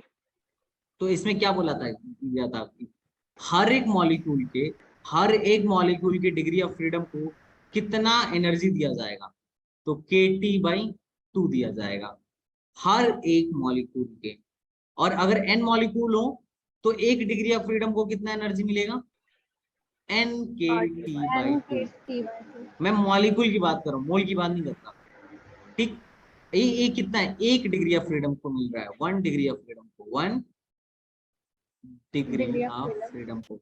अगर मान लो उस गैस के पास F डिग्री ऑफ फ्रीडम है तो उसको कितनी एनर्जी मिलेगी, कितनी एनर्जी मिलेगी, NFKT/2। NFKT/2। और अगर मैं नंबर ऑफ मोल के बारे में, मोल्स के टर्म में बात करूं, तो एक मोल गैस के 1 डिग्री ऑफ फ्रीडम को कितनी एनर्जी मिलेगी, नफरत बटे 2। NKT/2। ये क्या है, RT/2। एक, सॉरी, NRT/2। तो n तो एक है, एक मोल गैस है ना, तो एक मोल गैस के 1 डिग्री ऑफ फ्रीडम को, 1 डिग्री ऑफ फ्रीडम को, 5 डिग्री ऑफ फ्रीडम है ना, 5 तरीके से मोशन कर सकता है कोई, तो उसके मैं 1 डिग्री ऑफ फ्रीडम की बात कर रहा हूँ, तो 1 डिग्री ऑफ फ्रीडम को RT/2 एनर्जी मिलेगी। अगर वही n मोल गैस है और उसके 1 डिग्री ऑफ फ्रीडम की बात करूं तो NRT/2 मिलेगी। और अगर उसके अगर उसी गैस के पास F डिग्री ऑफ फ्रीडम है तो उसको कितना टोटल एनर्जी मिलेगी, एक को अगर NRT/2 मिलता है तो F को कितना मिलेगा, नफरत बटा 2। ये बात समझ में आया, कितने लोगों को बात समझ में आया, Yes, बात sir. समझ में आया कि नहीं आया, आया ना, ठीक है। ये इसका क्या है, टोटल काइनेटिक एनर्जी है, टोटल काइनेटिक एनर्जी है। क्यों टोटल एनर्जी काइनेटिक एनर्जी क्यों है, क्योंकि इसमें क्या होता है, इसमें क्या होता है बताओ, पोटेंशियल एनर्जी 0 होती है। पोटेंशियल एनर्जी 0 होता है। ठीक है, अब मान लो कई थे अगर ऐसे हैं, मान लो मोनोएटॉमिक गैस पॉलीएटॉमिक गैस को मिला दिया जाए, मान लो N1 मोल मोनोएटॉमिक गैस को N2 मोल पॉलीएटॉमिक गैस के साथ मिला दिया गया, तो तुमसे क्वेश्चन में पूछेगा कि बताओ डिग्री ऑफ मिक्सचर क्या होगा, तो क्या होगा बताओ, N1F1 N2F2 dash dash dash upon N1 plus N2 dash dash, यही होगा ना। क्यों भैया अमन, आज समझ में आ रही है हमारी आपको, यस सर। गुड। फिर हमने पढ़ा था मीन फ्री पाथ क्या होता है ना, और उसके बाद से क्या होता है, मीन फ्री टाइम क्या होता है, बस याद करने के लिए कभी क्वेश्चन आ जाता है तो फॉर्मूला पे ही आता है mean free path. Mean free path मैंने बताया था कि दो सक्सेसिव कोलिजन के बीच चली गई दूरी मीन फ्री पाथ होती है, लैम्डा से प्रदर्शित करते हैं, ये क्या होता है, KT/√2 पाई d स्क्वायर p। बात समझ में आ रहा है। और अगला मीन फ्री टाइम क्या है, टाउ क्या है, उसका फॉर्मूला क्या है, तो टाइम बराबर क्या होगा, समय बराबर क्या होगा, दूरी बटा चाल, दूरी क्या है लैम्डा और चाल क्या है बताओ, VRMS। ठीक है, यही होगा ना, इधर क्या है? अरे यही होगा ना भाई, यस सर यही है। बस। तो इसका मतलब ये लेमडा हम ऐसे निकालेंगे। कई बार एक बार सवाल आता है कि लेमडा किसके प्रोपोर्शनल होता है, तो लेमडा √T/P के प्रोपोर्शनल होता है, बस इतना याद रखना है। तो ये तुम्हारा ये हो गया। अच्छा एक चीज और, हमने इसकी भी लैम्डा या बात, फिर टाउ। टाउ टाउ हमने इसकी भी बात की थी, एक पॉइंट तुम्हें और बता दूं, रियल गैस की भी बात की थी। तो रियल गैस कभी भी किसको नहीं वो करती है, कभी भी PV इक्वल टू NRT को फॉलो नहीं करती है, सिर्फ एक ही कंडीशन में फॉलो करती है, high high temperature and low low pressure. Pressure. तो ये किसको फॉलो करती हैं, ये किसको फॉलो करती हैं, तो ये वान डेर वाल गैस इक्वेशन को फॉलो करती हैं। और वान डेर वाल गैस इक्वेशन क्या है बताओ, P माइनस, बोलो, VY_n² मतलब a स्क्वायर और VY_a² P V V minus minus V B equal to NRT N²। ठीक है, इसी को ये फॉलो करती है, बात समझ आ रहा है। अब जिसका ए ज्यादा होता है उसके लिए क्या ज्यादा होता है, उनके बीच फोर्स ऑफ अट्रैक्शन ज्यादा होता है। जैसे रियल गैस में पोटेंशियल एनर्जी 0 होती है लेकिन आइडियल गैस में नहीं होती है, क्योंकि उनके बीच क्या होता है, फोर्स ऑफ अट्रैक्शन होता है, एक इंट्रामोलिकुलर फोर्स होता है। बात समझ में आया। तो ये था तुम्हारा KTG, बात खत्म हुआ।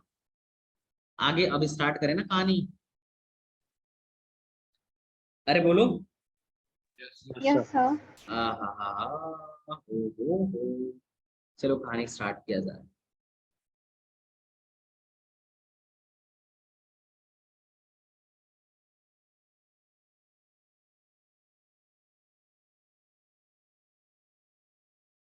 तो चलिए भाई लोग कहानी स्टार्ट करते हैं।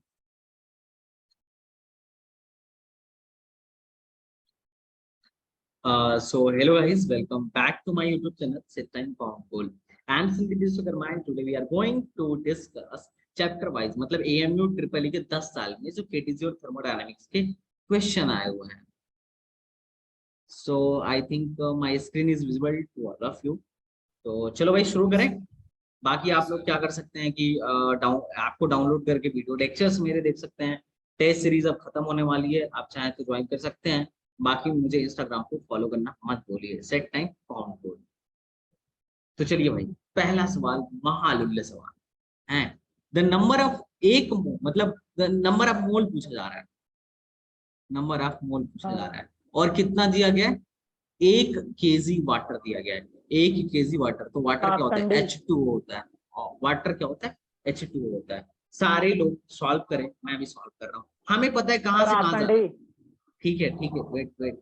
हमें कहाँ से कहाँ जाना, मोल हमें कहाँ से कहाँ निकालना है, हमें कहाँ से कहाँ जाना है, मास से क्या निकालना है, मास से क्या निकालना है, मोल निकालना है। तो मास से मोल निकालने के लिए हमें क्या करना होता है? मॉलिक्यूलर मास से डिवाइड करना होता है। तो 1 में मॉलिक्यूलर मास से डिवाइड कर दो। H2O का मॉलिक्यूलर मास कितना होगा? 2 + 16 दैट इज 18। तो 1 kg को ग्राम में बदल दो, अपन 18 से डिवाइड कर दो। देखो क्या आ रहा है, क्या आ रहा है भाई लोग? 55 that is our answer. Answer सही है, इजी सवाल था। वैसे भी फॉर्मूला है, मोल बराबर क्या होता है? ग्राम में वेट अपन मॉलिक्यूलर वेट। तो ग्राम में वेट निकालने के लिए मोल इनटू मॉलिक्यूलर वेट कर दो। ये बहुत 2019 का सवाल है, आई थिंक 2019 में पूछा गया था। अगला क्वेश्चन, किसी से गलत होने की गुंजाइश नहीं होनी चाहिए। स्टीम इंजन डिलीवर करता है इतना जूल वर्क पर मिनट। एक स्टीम इंजन है, अब स्टीम इंजन है तो इसका कोई सोर्स होगा, जैसा कि हर इंजन का होता है। फिर यहाँ पे क्या होगा? वर्किंग सबस्टेंस होगा, और फिर क्या होगा? सिंक होगा। यही होगा ना?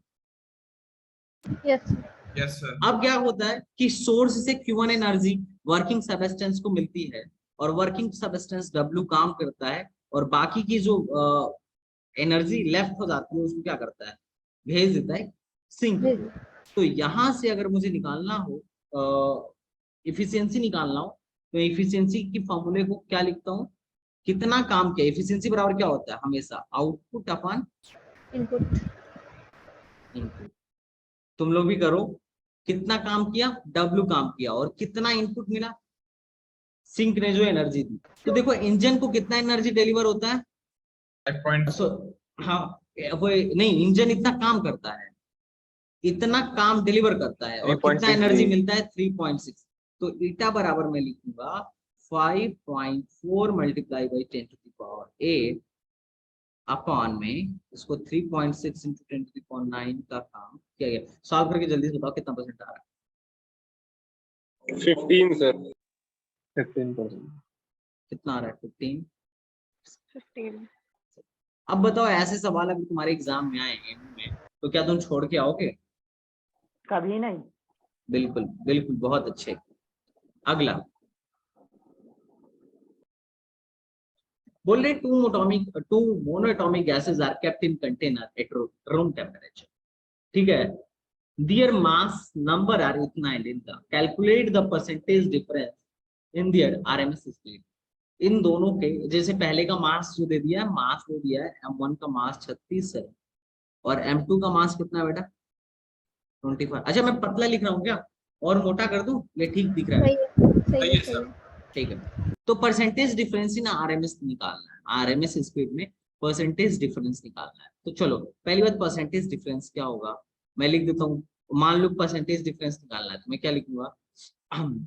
V1 अपॉन V2, यही होता है ना? हेलो, और अपॉन V2 परसेंटेज यही होता है ना? परसेंटेज डिफरेंस यही होता है ना?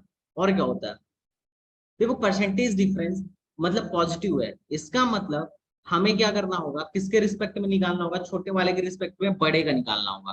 बड़ा किसका स्पीड होगा? जिसका मास कम है। हमको पता है VRMS का फॉर्मूला पता है, क्या होता है? VRMS इज इक्वल टू क्या होता है? Under root 3RT by M. अगर मैं पहले का निकालूं, यही होता है ना VRMS का फॉर्मूला, तो Yes, पहले sir. का निकालूं, V1 निकालूं, तो मैं लिखूंगा 3RT अपन M क्या होगा 36, और 36 का रूट लूंगा तो ये क्या हो जाएगा 6, तो मैं लिख देता हूँ √3RT/6। इसी प्रकार V2 क्या आएगा बताओ, ये आएगा √3RT/5। अब देखो इन दोनों में कौन बड़ा है, V1 या V2? V2 किस में, क्योंकि छोटे नंबर से डिवाइड किया जा रहा है, तो मैं परसेंटेज चेंज इसके रिस्पेक्ट में निकालूंगा। क्या निकालूंगा बेटा बता दो, जल्दी बताओ क्या निकालूंगा। Percentage change in RMS, percentage change क्या निकालूंगा, बोलूंगा V2 माइनस V1 अपान V1। V2 क्या है बोलो, √3RT/5 माइनस √3RT/6 अपान में √3RT/6। 3RT ने 3RT को मार दिया, क्या बचा इधर 1/5 माइनस 1/6 अपान 1/6, और परसेंटेज में निकालना है तो 100 से मल्टीप्लाई कर दो। सॉल्व करो यार, देखो क्या आ रहा है, 1/5 ये आ रहा है 30, और इधर क्या हो जाए 6 माइनस 5 अपान में क्या आएगा 1/6, यही आएगा ना। क्या आ रहा है 100 मल्टीप्लाई बाई 5, 20% आएगा, आ रहा है 20%। कितने लोग सर समझ, बहुत देर से यस सर आ रहा है। कितना आ आसान गया था सवाल बहुत था, पहले। कितना आसान सवाल था कि बहुत नहीं था, आसान है। बहुत बढ़िया। चलो अगला सब, कार्नोट इंजन भी हमेशा वही फार्मूला लगता है, ठीक है, वही फार्मूला कार्नोट इंजन में भी लगा हुआ है। करो खुद से, बताओ मुझे करके। और कार्नोट इंजन जिसका एफिशिएंसी बस 15% है, ऑपरेट विद कांस्टेंट टेम्परेचर,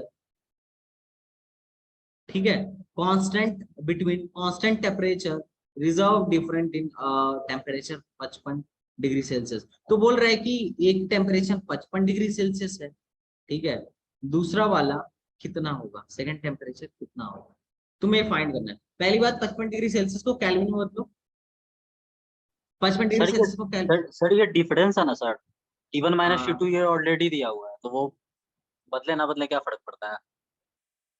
हाँ ये भी कह सकते हो, if it operate between constant temperature डिफरेंसिंग, हाँ ठीक है, कोई नहीं, हाँ सही बोल रहा है। मान लो तुम्हारा जो क्या कहते हैं सोर्स का टेम्परेचर वो T1 है, और सिंक का टेम्परेचर जो है T2 है, ऐसे समझो। इन दोनों का जो डिफरेंस है T1 माइनस T2, ये कितना दिया गया है, T1 माइनस T2 55 दिया गया है। तो चाहे सेल्सियस में डिफरेंस हो या केल्विन में, सेम आएगा। ठीक बात, ठीक बात है। तो Yes, ईटा sir. की एक इक्वेशन यहाँ से मिल गई, और ईटा की वैल्यू क्या दिया गया 15%, तो मैं लिख दूं 15 बराबर 1 माइनस T2/T1।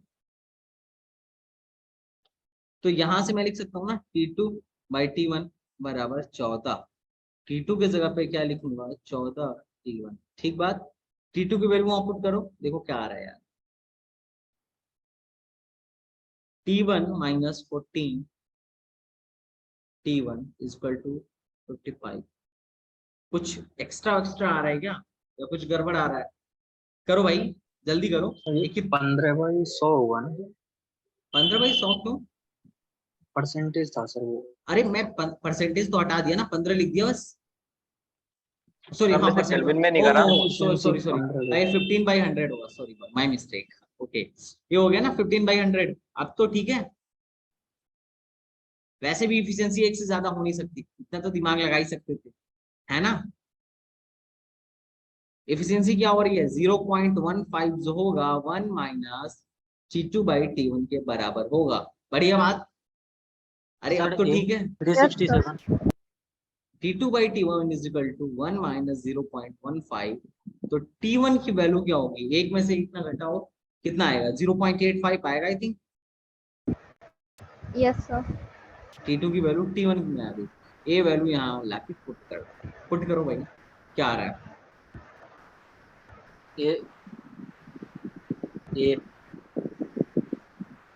T1 ठीक है, माइनस T2 के जगह पे लिखूंगा 0.85 T1 is equal to 55।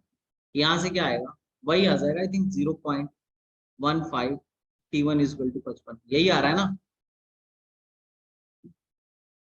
T1 की वैल्यू आ गई 55/0.15। ठीक बात है, 100 से ऊपर नीचे मल्टीप्लाई कर दो, ये क्या हो जाएगा 55 मल्टीप्लाई बाई 100/15। ठीक है, इसे मल्टीप्लाई करो यार, देखो क्या आ रहा है। 3 3 9, 3 6 18, 366 केल्विन के आसपास आए। क्या आ रहा यस है सर, 367। यही आ रहा है, यही ऐसे ही आ रहा है। ठीक है, आयुर्वेदिक में पॉइंट, बात सबको समझ में आई भाई? इजी सवाल था। अबे सवाल तो इजी था। अबे ईटा का फार्मूला यही को लगाना था ना, ईटा इज इक्वल टू क्या 1 माइनस T2/T1। अब एक इक्वेशन में तुम्हें T1 माइनस T2 दे रखा है 55, और एक इक्वेशन तुम्हें यहां से मिल जा रहा है ईटा दे रखा है, तो क्या तुम टेम्परेचर नहीं निकाल पाओगे? बोलो भाई। क्या ही गंदा रिस्पॉन्स, बहुत गंदा रिस्पॉन्स है तुम लोग। निकाल लेंगे। अच्छा, अब देखो तुमसे पूछा जा रहा है इस क्वेश्चन में, consider the following thermodynamical variable. अच्छा, अब तक एक भी ऐसा क्वेश्चन था जो तुम्हें लगा कि अरे सर आपने पढ़ाया नहीं है, आपने जल्दी जल्दी में उड़ा दिया था? नो सर, नहीं सर। नहीं, सब सब नोट से ही है। अगला क्वेश्चन बोलो, इसमें से बोल रहे हैं कि कौन सा इंटेंसिव वेरिएबल है। एक्सटेंसिव और इंटेंसिव में हमने बात किया था। इंटेंसिव क्या होता है, जो मास पे मास डिपेंड डिपेंडेंट मास पे डिपेंड ही ना करे, है ना। अब प्रेशर जो होता है मास पे डिपेंड करता है क्या? No sir. No. Volume, yes sir. Temperature नहीं, नहीं करता। और इंटरनल एनर्जी। होता है सर। हाँ, इंटरनल एनर्जी बिल्कुल मास पे डिपेंड जो होता है वो करता है। देखो प्रेशर जो है नहीं करता, वॉल्यूम करता है, क्योंकि अगर मैं एक केजी गैस लूं उसका वॉल्यूम कुछ और होगा, 1 केजी मटेरियल लूं। Who is this यार, कौन है भाई ये? ठीक है, मैं 1 केजी वॉल्यूम 1 केजी गैस लूं उसका वॉल्यूम अलग आएगा।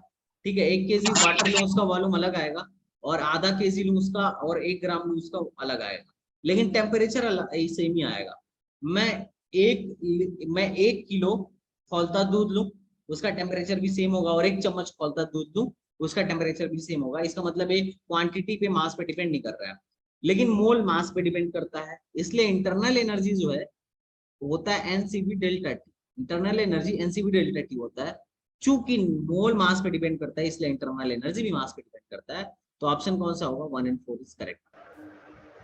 तो देखो कभी कभी ना थियरी बेस्ड क्वेश्चन भी आ जाते हैं। अब देखो इतना लुल्ल सवाल था, अब तुमने लाख थर्मोडायनामिक्स पढ़ा है, और अगर तुम्हें मेमोरी 20 चीज याद नहीं है तो 4 नंबर 1 नंबर गए आए ना, गए कि नहीं गए? Yes sir. हाँ, तो कुछ चीजें हमें याद भी रखनी पड़ती है। चलो एक क्वेश्चन करो, ये टेस्ट में भी था। Yes sir. जल्दी बताओ। बी। बी, पक्का श्योर हो? यस सर बी होगा। अच्छा, a sample of an ideal gas undergoes an isothermal process as shown by the curve AB and BB diagram। पहली बात है आइसोथर्मली गैस, इसका मतलब डेल्टा यू तो पक्का 0 होगा। Equal to 0। तो इसका मतलब पहली चीज आइसोथर्मल में डेल्टा यू हमने 0 रख लिया। क्यों 0 रख लिया? क्योंकि डेल्टा यू का फॉर्मूला क्या होता है 30, और आइसोथर्मल में और आइसो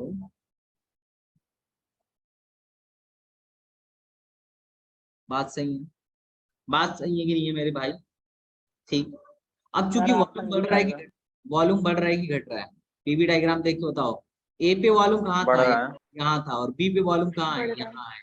इसका मतलब वॉल्यूम बढ़ा हुआ है, वॉल्यूम बढ़ा हुआ है। तो वॉल्यूम बढ़ने का मतलब ये है कि वर्क डन जो है पॉजिटिव हुआ है। फाइनल वॉल्यूम अगर इनिशियल वॉल्यूम से ज्यादा होता है तो वर्क पॉजिटिव होता है। अब तुम बताओ Q बराबर होता है delta U plus W. Delta U 0 है और वर्क डन पॉजिटिव है, तो क्या Q निगेटिव आएगा? क्योंकि पॉजिटिव। में जो Q होता है वो W के बराबर होता है, इसका मतलब W भी पॉजिटिव होता है। B option correct. कितना आसान सवाल था मेरे भाई, अबे कितना लुल्ल सवाल था, तुम बताओ। बहुत बहुत बहुत। Ajaz solve this problem. ये तुम्हारा रियल गैस के कॉन्सेप्ट से आधारित। चलो बताओ, बोलो भाई।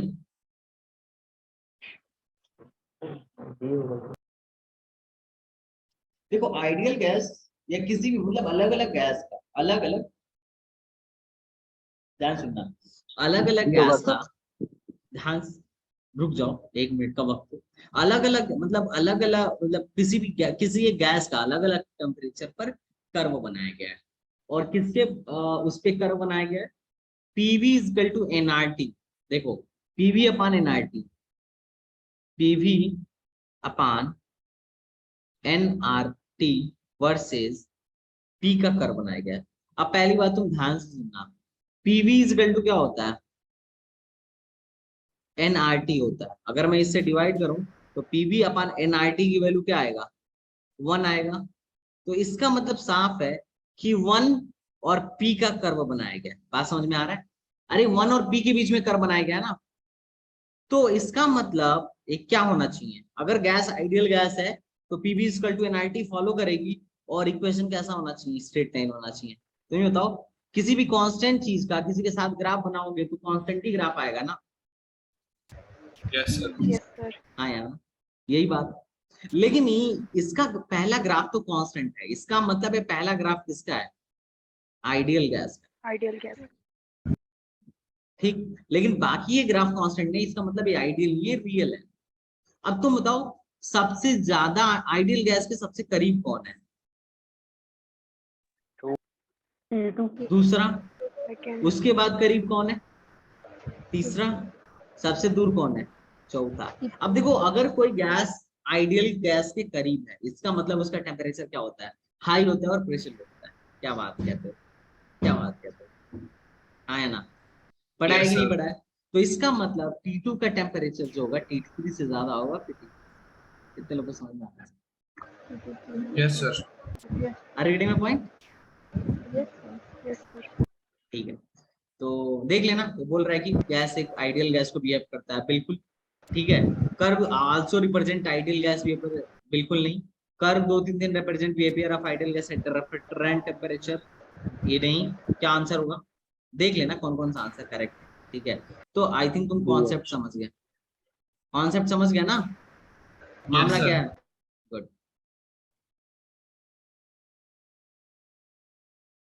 तीसरा भी सही होगा क्योंकि रियल गैस को बता रहा है, और चौथे में क्या है, 135। हाँ T2 T3 134। 134। गुड। तो आई थिंक तुम्हें कॉन्सेप्ट समझ में आ, तो ऐसा कॉन्सेप्ट भी आएगा कि जहां तुम्हारा फार्मूला फेल हो जाएगा, तुम्हें किससे सोचना पड़ेगा, दिमाग से सोचना पड़ेगा। समझ में आ रहा है? अच्छा ये सवाल अभी हम बात कर रहे थे, कहाँ पे होगा, रेफ्रिजरेटर ऑप्शन ए को क्यों हम रखते हैं, टॉप पे क्यों रखते हैं? कूलिंग पूरे में हो जाए कन्वेक्शन थ्रू। हाँ बिल्कुल, the entire chamber of refrigerator cooled quickly due to convection, that is our answer. समझे? Yes sir. अगला क्वेश्चन, तुम्हें अच्छा लग रहा है कि नहीं लग रहा है, समझ में आ रहा है कि नहीं आ रहा है कुछ, लग रहा है कॉन्फिडेंस आ कि रहा हाँ था। भाई, आ रहा है। यस अरे सर। ऐसे एकदम लो लेवल के सवाल पूछे जा रहे हैं, हम तो ऐसे सवाल फोड़ के रख देंगे, कोई दिक्कत नहीं है, बस ऐसे ही सवाल आए, माशाल्लाह मजा आ जाएगा।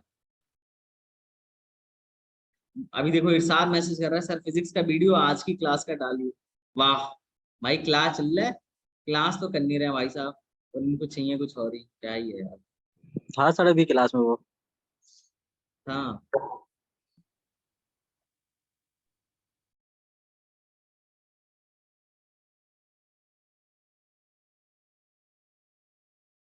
ओके स्टार्ट करें। एक क्वेश्चन पढ़ो।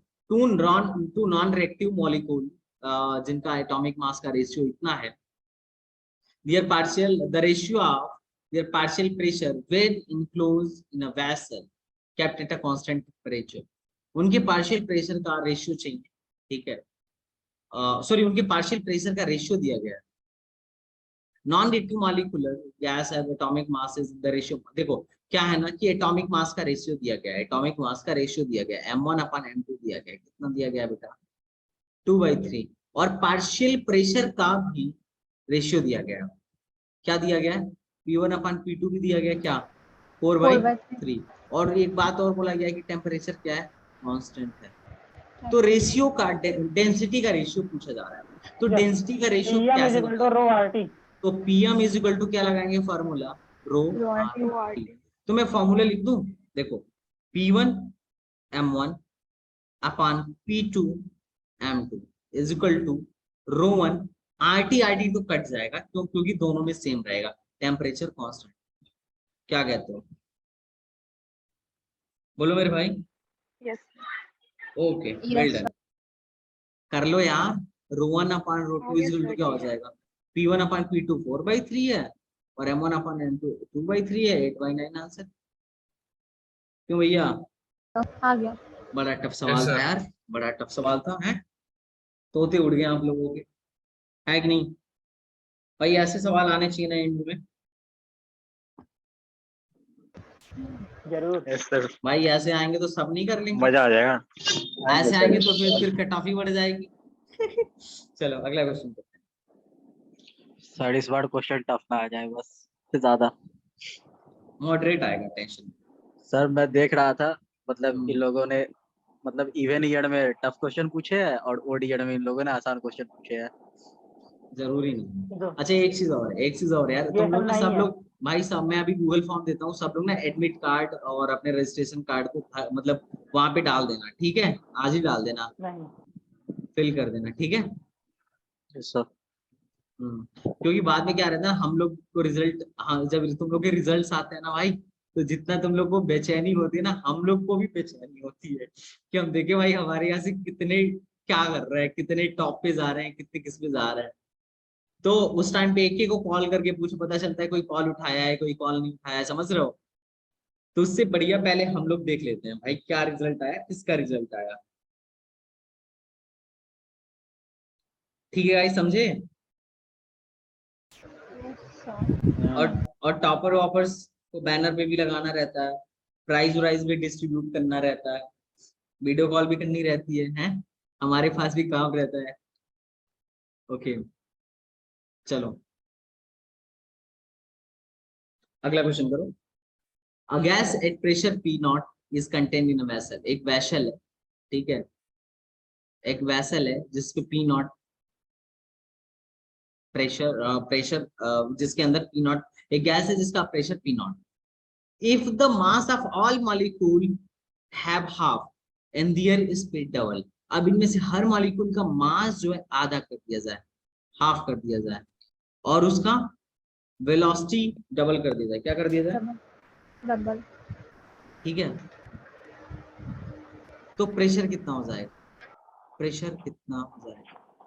चलो भाई बताओ। हाँ तुम बताओ मुझे 2p0 सर। कैसे किया।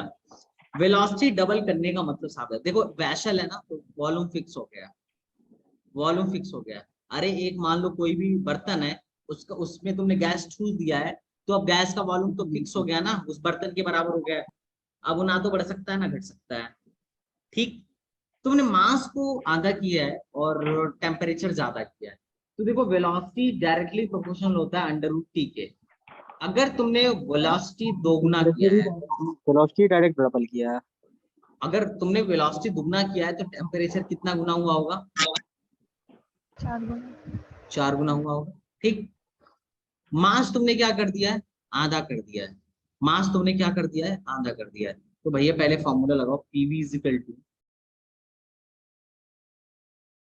क्या लगाओगे formula? Pm equal to √RT। लगा सकते हो, लगा लो, वो भी लगा सकते हो, ठीक है? प्रेशर का लगा लें।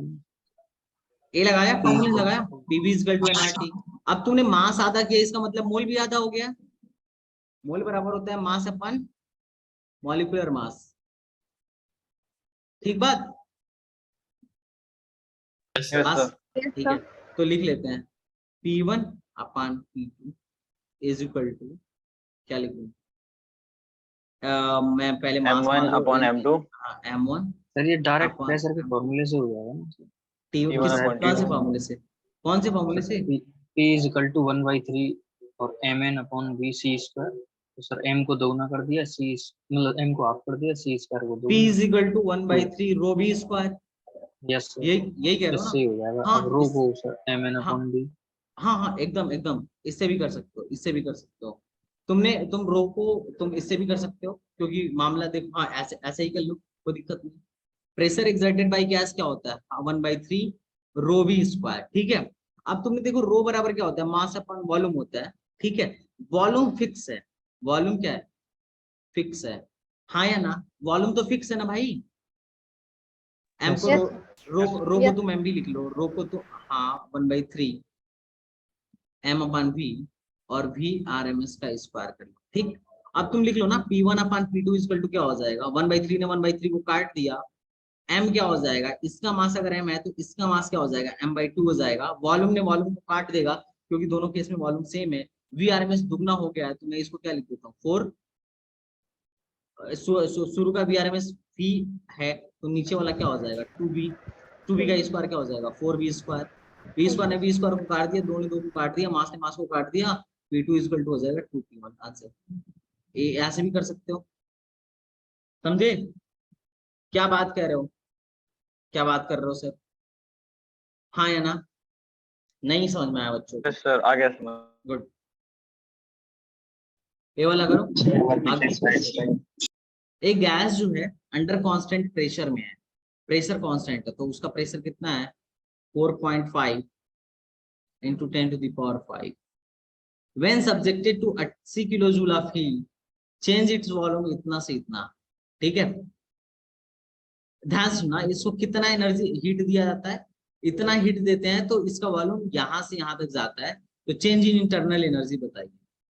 तो चेंज इन इंटरनल फ्लॉट लगा दो, Q बराबर du प्लस dw। Q इतना है, वर्क डन पॉजिटिव है, तो du इक्वल टू क्या हो जाएगा? Q minus dw। Work done निकालो, वर्क डन क्या होगा? dw की वैल्यू क्या होगी? P डेल्टा V होगी। क्यों? क्योंकि कांस्टेंट प्रेशर पे है, तो कांस्टेंट प्रेशर क्या है? 4.5 into 10 to the power 5। Volume कितना है? फाइनल वॉल्यूम 2 है, इनिशियल वॉल्यूम 0.5 है। सॉल्व करो यार, बताओ आंसर क्या आ रहा है, बताओ जल्दी से। ऐसे क्वेश्चन भी तुम्हारे एग्जाम में आ रहा है, मतलब डायरेक्ट प्लॉट लगवा के आंसर निकलवा रहे हैं।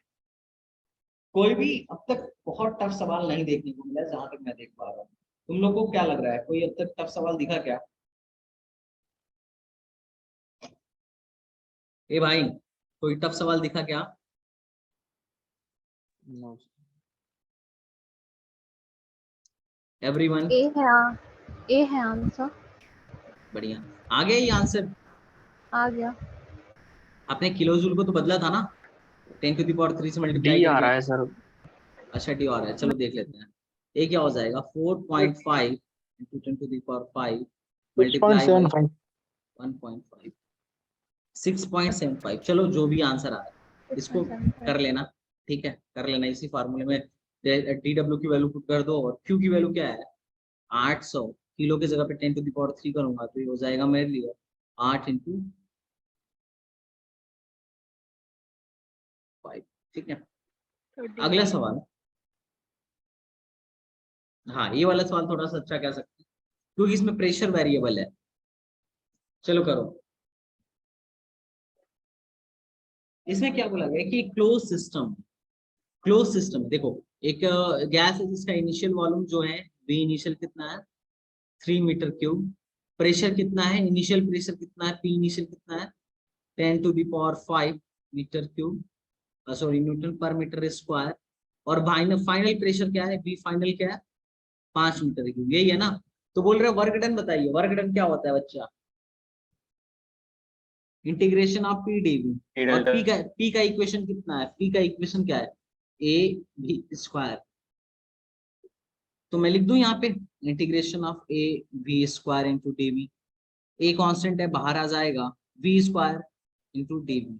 वी स्क्वायर का इंटीग्रेशन क्या होगा बच्चा, और कहां से कहां तक लेकर वी इनिशियल से वी फाइनल तक।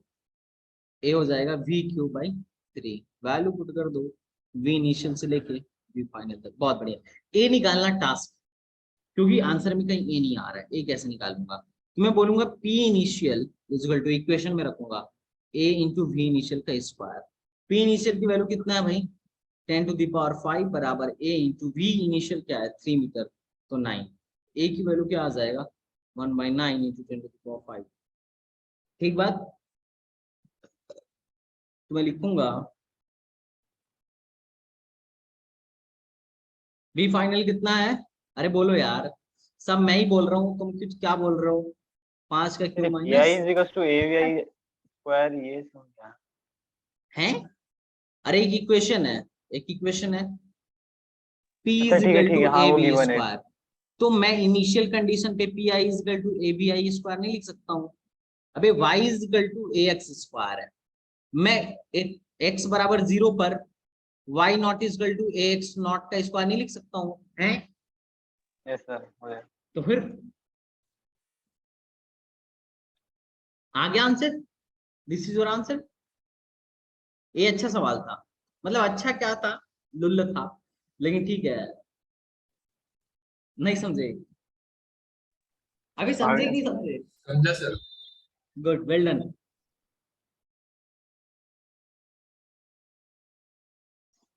हे यार, ये कुछ क्वेश्चन है, दे दूं क्या तुम्हें होमवर्क? 2 क्वेश्चन है बस। Hello, yes yes sir. Sir. ये रेफ्रिजरेटर वाला सवाल है, आंसर बता दो। कोफिशिएंट ऑफ परफॉर्मेंस पूछ रहा है, बीटा पूछ रहा है, क्या होगा 1 जो भी है T2 अपान T1 माइनस T2। आंसर आ जाएगा, पुट कर देना, ठीक। और इसमें इसमें क्या है, the internal energy due to, क्या बोल रहा है, 1 kg ऑफ डायटोमिक गैस जिसका प्रेशर इतना है और डेंसिटी भी दिया गया है, इंटरनल एनर्जी पूछा जा रहा है थर्मल मोशन की वजह से। अब बताओ, प्रेशर दिया गया है, प्रेशर दिया गया है, रो दिया गया है, रो गिवन है, इंटरनल एनर्जी निकालना है, कैसे निकालोगे? अब मास भी दिया गया है, mass is equal to 1 kg। How you will find this, what is the energy due to, VRMS निकाल के हाफ MB स्क्वायर।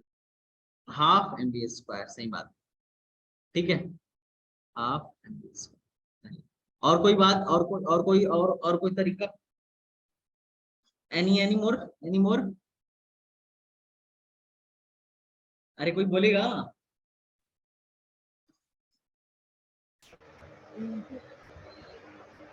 बोलो।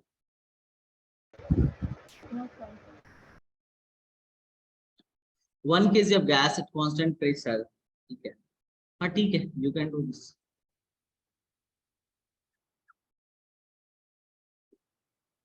प्रेशर बराबर क्या होता है 1/3 रो VRMS का स्क्वायर, ए मिल जाएगा तो हाफ mv स्क्वायर कर देना, वही तो इंटरनल एनर्जी होगा थर्मल मोशन। तो ये तुम्हारा खत्म हो गया मामला, तो तुम्हारा ये चीज खत्म हो गई है। बाकी तो इसके बाद तुम्हारे अंदर कोई भी डाउट हो तो बोलो, if you have any doubt you can ask me. कोई प्रॉब्लम, कोई डाउट?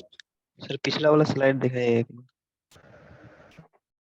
ठीक, क्वेश्चंस की जो है आप क्वेश्चंस की पीडीएफ बना के दे दीजिएगा। चलो मैं पीडीएफ भेज दूंगा, देख लो भाई।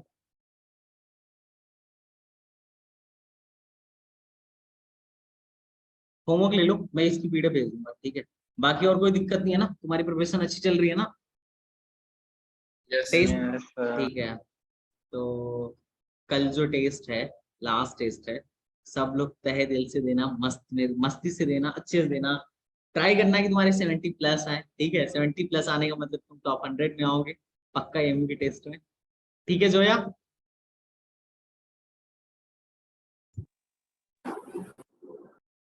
ठीक है ना गाइस? Yes sir. यस तो सर। चलो गाइस, सर जैसे अभी जेई का पेपर हुआ सर, तो उसमें मतलब 90 परसेंटाइल लाने के लिए कितने मार्क्स चाहिए होंगे? 100 मार्क्स, 100 से 100 में कम हो चाहिए, जाएगा? हाँ मतलब 90 के आसपास, 80-90 के आसपास। चांस है 100 में तुम्हारे फिर 92-94 हो जाएंगे, 100 में 92-94% 100 मार्क्स में। सर जुलाई के पेपर ओके टफ था, मतलब जून के पेपर से। हाँ जून के पेपर बहुत easy भाई बहुत टफ था कैसा और हुआ, कैसा हुआ इस बार का पेपर? भाई मैथ्स तो पता नहीं क्या क्या पी के देते हैं ये फिजिक्स बताओ, फिजिक्स फिजिक्स फिजिक्स। फिजिक्स अच्छा था, नोट मॉडरेट से था, कुछ क्वेश्चंस थे हार्ड। नोट से कुछ आया था? नोट से हाँ मतलब आधे क्वेश्चंस आए थे नोट से, बाकी आधे पता नहीं कैसे कैसे थे। बाकी जो नोट्स आए ओके, थे वो तो फेल जा ज्यादा गए। असर्शन करके क्वेश्चन सब आता रहता है वो अच्छा फिजिक्स में। असर्शन करके। ओके, तो हाँ जो क्वेश्चन नोट्स वोट्स के थे उसमें तुमने करा कि नहीं करा? यस सर, सही पूरा कर दिया। अच्छा आगे कौन सा चल मतलब पूरे पीसीएम में कौन सा ज्यादा हवा लगा, कौन सा मैथ मैथ मैथ ज्यादा हवा लगा, कैसा था मैथ्स तो मैथ? बहुत हार्ड था, 2-3 क्वेश्चन नहीं लगे खाली। ओके, और क्या लगा कि तुम लगा पा रहे हो? केमिस्ट्री लग गया, फिजिक्स भी लग गया, केमिस्ट्री मैथ फिजिक्स लगे, केमिस्ट फिजिक्स में मतलब, आया मजा लेके लगाने में। अच्छा मतलब तुमने मैथ्स पे ज्यादा मेहनत नहीं करा इस साल? नहीं मैथ्स में नहीं पूछते सर। भी ऐसे ही है बहुत हार्ड, हाँ ये अलग ही तो है लेवल का। सर जेई का मैथ्स तो ऐसे भी फेमस है हार्ड के हाँ लिए। अरे अभी तो तुमने मेन देखा है, एडवांस जिस दिन देखोगे उस दिन तो एडवांस भी देखा हाँ, है सर, एडवांस देखा है मैंने। एडवांस देखोगे तो कैसा लगेगा कि हाँ तगड़ा है। और अगर सर मैथ के एडवांस तुम तो धुरंधर मैंने हो दे नहीं। तो आईएसआई नाम का एक एग्जाम होता है, ठीक है, तुम अगर उसको दे आओगे तो कहोगे एडवांस का मैथमेटिक्स उसके सामने फेल है, क्या गजब की मैथमेटिक्स की पेपर होती है उनकी। ठीक है, चलो फिर, एडवांस दिया है सर, चलो मिलते दिया हैं है फिर सर, एडवांस दिया है। दिया है नहीं, एक आईएसआई नाम का पेपर होता है, उसको दे के देखना मजा आ जाएगा, कतई जहर पेपर। सर मैंने सर तो एडवांस में कितना परसेंटाइल पे बैठ सकता है, मतलब उसका? वो उसमें परसेंटाइल नहीं होता, उसमें मार्क्स होता है, एक ही बार में पेपर हो जाता है, 2,20,000 बच्चे होते हैं बस, एक ही बार में पेपर हो जाता है। परसेंटाइल तो इसलिए बनाया गया ना कि अलग अलग शिफ्ट हो रहा है, तो कैसे मान लो एक शिफ्ट में अलग अलग मार्क्स आने लगेंगे, किसी का मतलब किसी का वो जो है क्वेश्चन पेपर इजी है, किसी का क्वेश्चन पेपर टफ है, तो तुम मार्क्स पे कैसे डिसाइड कर लोगे? समझ में आ रहा है कि कौन बच्चा अच्छा है यस कौन बच्चा बुरा है, कैसे रैंक दोगे? तो इसलिए उन्होंने परसेंटाइल बनाया। पर जेई में तो होता है, जेई एडवांस में एक ही बार में हो जाएगा, तो no need to percentile, direct marks आते हैं। 30% में तुम्हें आईटी में मिल जाएगा, 30 to 35%। नियरली 33% सर, समझ में आ रहा है? पढ़ा था शायद कहीं। 33% निकालने में हवा खराब हो जाती है सर एडवांस ऐसा नहीं में। है, निकाल सकते हो। सर नहीं सर, एडवांस हालत दे सकते हैं ना हम हालत लोग खराब सर, हो जाती है मतलब सर। उसका? हाँ अगर तुमने जेई क्वालिफाइड किया, मेन क्वालिफाइड कर लिया है, तो जी एडवांस दे सकते हो, बिल्कुल दे इसके लिए कोई सकते हो। मतलब क्राइटेरिया है कि मतलब 99 परसेंटाइल आनी चाहिए या फिर हाँ 90 हाँ, ना ना ना नहीं, ना, मैं बता 80 रहा हूँ ओबीसी 85 पे हो जाता है सर। नहीं नहीं नहीं, ओबीसी के लिए लगभग कट ऑफ क्या था, 75 या 74 होगा इस बार, या 78 जो भी था, और 65 परसेंटाइल उसके लिए था, नीचे वालों के लिए लास्ट ईयर 75 था सर और ओबीसी के लिए। ओबीसी के लिए, हाँ, और जनरल के लिए तुम्हारा 82 या 84 होगा, उससे ज्यादा जिसका भी परसेंटाइल वो दे सकता है, कोई दिक्कत नहीं है। तुम्हारी जो कट ऑफ है ना, कट ऑफ से अगर तुम ज्यादा हो दे सकते हो। मान लो ओबीसी के लिए कट ऑफ गई है 74 परसेंटाइल, और अगर तुम्हारा 74.2 परसेंटाइल भी है ना, तो तुम दे सकते हो जे एडवांस, कोई दिक्कत नहीं है। ठीक है, अच्छा वो कट ठीक है ऑफ पे सर। डिपेंड करता है। कट ऑफ पे डिपेंड करता है तो एडवांस लगभग पेपर कब 75। होता है सर? अभी होगा, अभी एक एक महीने महीना बाद, बाद। जेई मेन के एक महीने बाद जे एडवांस। ठीक है, चलो बढ़ते हैं फिर हाँ हाँ, 3,000-3,200 का फॉर्म आएगा, भर देना, मजा, पैसे डुबा के आएंगे। Yes sir.